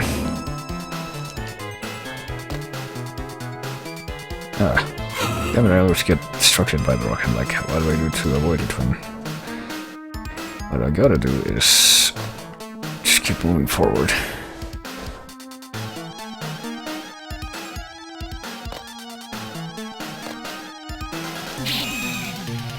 I think he's supposed to be reaching for his whip, like, to swing it at a moment's notice, but oh god. Oh, never mind. Oh, what? I thought it was, like, instant death. Like, you don't get to, use the rest of your... You don't get any extra... Oh, fuck. Okay. Oh, damn it. Okay, that was close. Oh, well.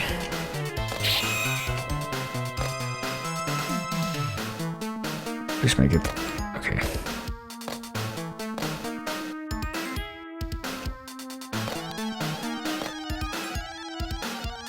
And you know what's funny is that this isn't even the cheapest version. This is the Japanese version that was actually less cheap than the international version. This one actually only gives you like 2 hearts of health loss from most enemies. Well, 2 bars, I guess. You would say, and it's not hearts. Whereas the international version takes away half your health bar with pretty much every hit.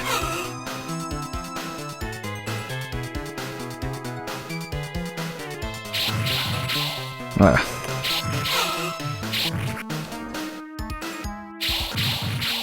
think I only have like 2 extra bars besides from my full health there. Yeah, just keep going that way, sure. Just ignore me, that'll work. That works for me.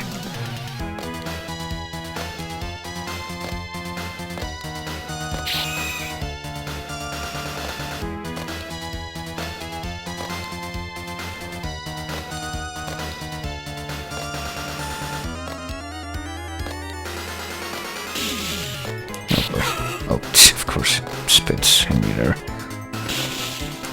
There are not very many Castlevania games where the mermen can spit their fireballs in midair. Oh, I thought it was gonna turn into a spirit that flies off. Like every other skeleton in the stage does. I'll keep flying down here, there we go.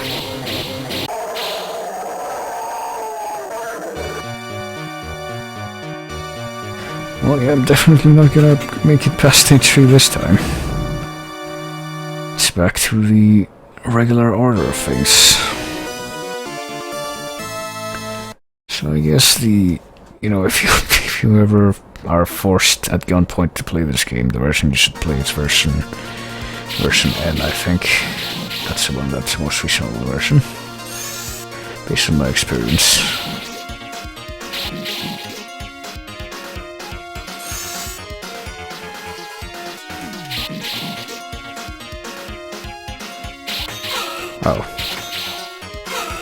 Oh.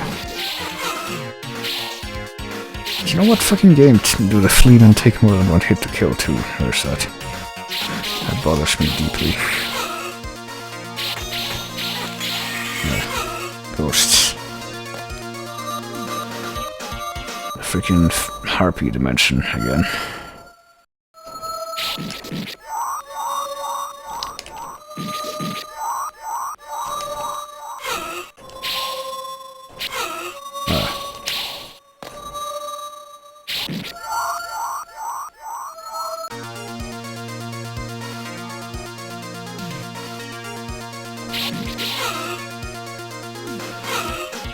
Yeah, I'm dead. There's no way I'm gonna be able to make it past this now. And I didn't even make it to the Bloody Tears painting now.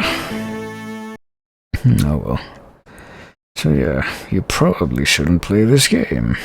Oh damn it, the music didn't even play this time. Can't control anything. The thing freezes whenever I get to the screen. And I don't know why, but I'll take this as an opportunity to... Where's the Haunted Castle music? Because that's pretty much what I want right now. Haunted Castle, mostly. So the stage 1 theme is Cross Your Heart, or Crucifix Held Close, depending on which version you take as canon.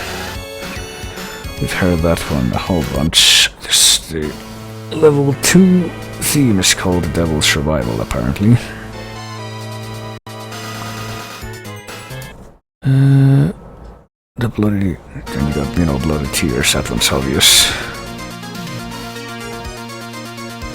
And in stage 4, the music there is called Den of Worship. I don't think it's reused ever. At least I don't certainly doesn't think so. Certainly doesn't seem that way. Jeez, I'm mixing up my sentences again. Don't believe so based on, all the music that I've heard. And then you got the level 6 theme, which is called Don't Wait Until Night. And you actually do hear that, do hear this song in Aria of Sorrow mixed with Heart of Fire from Castlevania 1. This is stage 6 though, I don't know why we put that before the one for stage 5, which is this one, called Underground Melodies, which you hear in one of the areas in Dawn of Sorrow.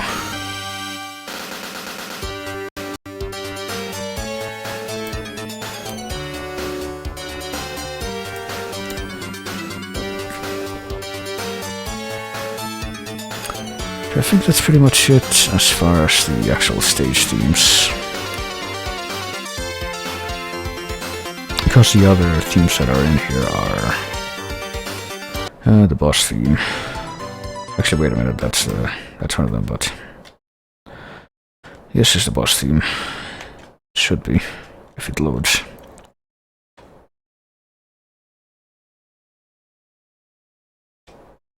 If it loads, come on.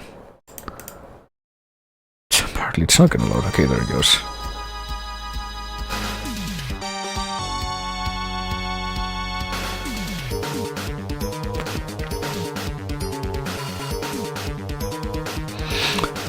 And apparently there's a different theme for the battle with Dracula. Oh, this is used as the boss theme in Adventure Rebirth. I was like, where have I heard this before? And that's where.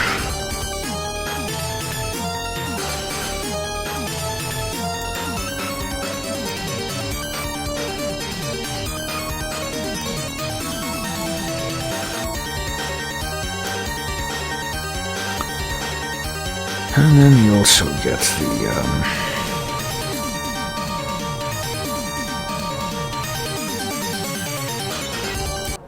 you also get this theme, which is the one I was playing during the pre-stream, little intro thing, and this is the theme that you're supposed to hear when you're at the name entry screen. And funnily enough, this is reused as one of these stage themes for Adventure Rebirth as well.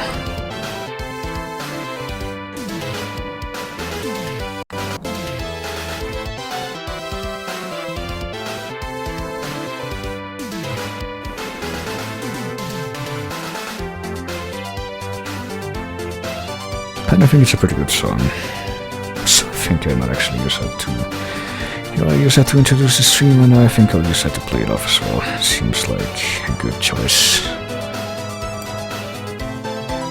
Because, yeah, that's pretty much all I have to say for now. So, that was Castlevania, the NES trilogy, the first stream in my Castlevania marathon. And I will be following that up very soon in a couple of days. Tomorrow, if I'm not, if nothing weird happens.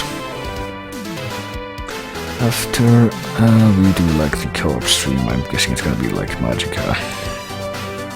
For a bit, maybe begin Dark Souls 2 and Saturday, who knows? Maybe we do something else. But anyway, after tomorrow's co-op stream, I think I'm going to be making a rabbit and checking out the first episode of the Castlevania Netflix series, which is premiering tomorrow. With any luck, that'll be doable by then. And then, either on Sunday or next week, depending on what I end up doing, I will continue the marathon with the next stream, which is going to be Castlevania The Adventure and Belmont's Revenge, which are the Game Boy ones. Well, 2 of the Game Boy ones, at any rate. There's a few more, but those are the ones that are connected, so. And that were some of the earliest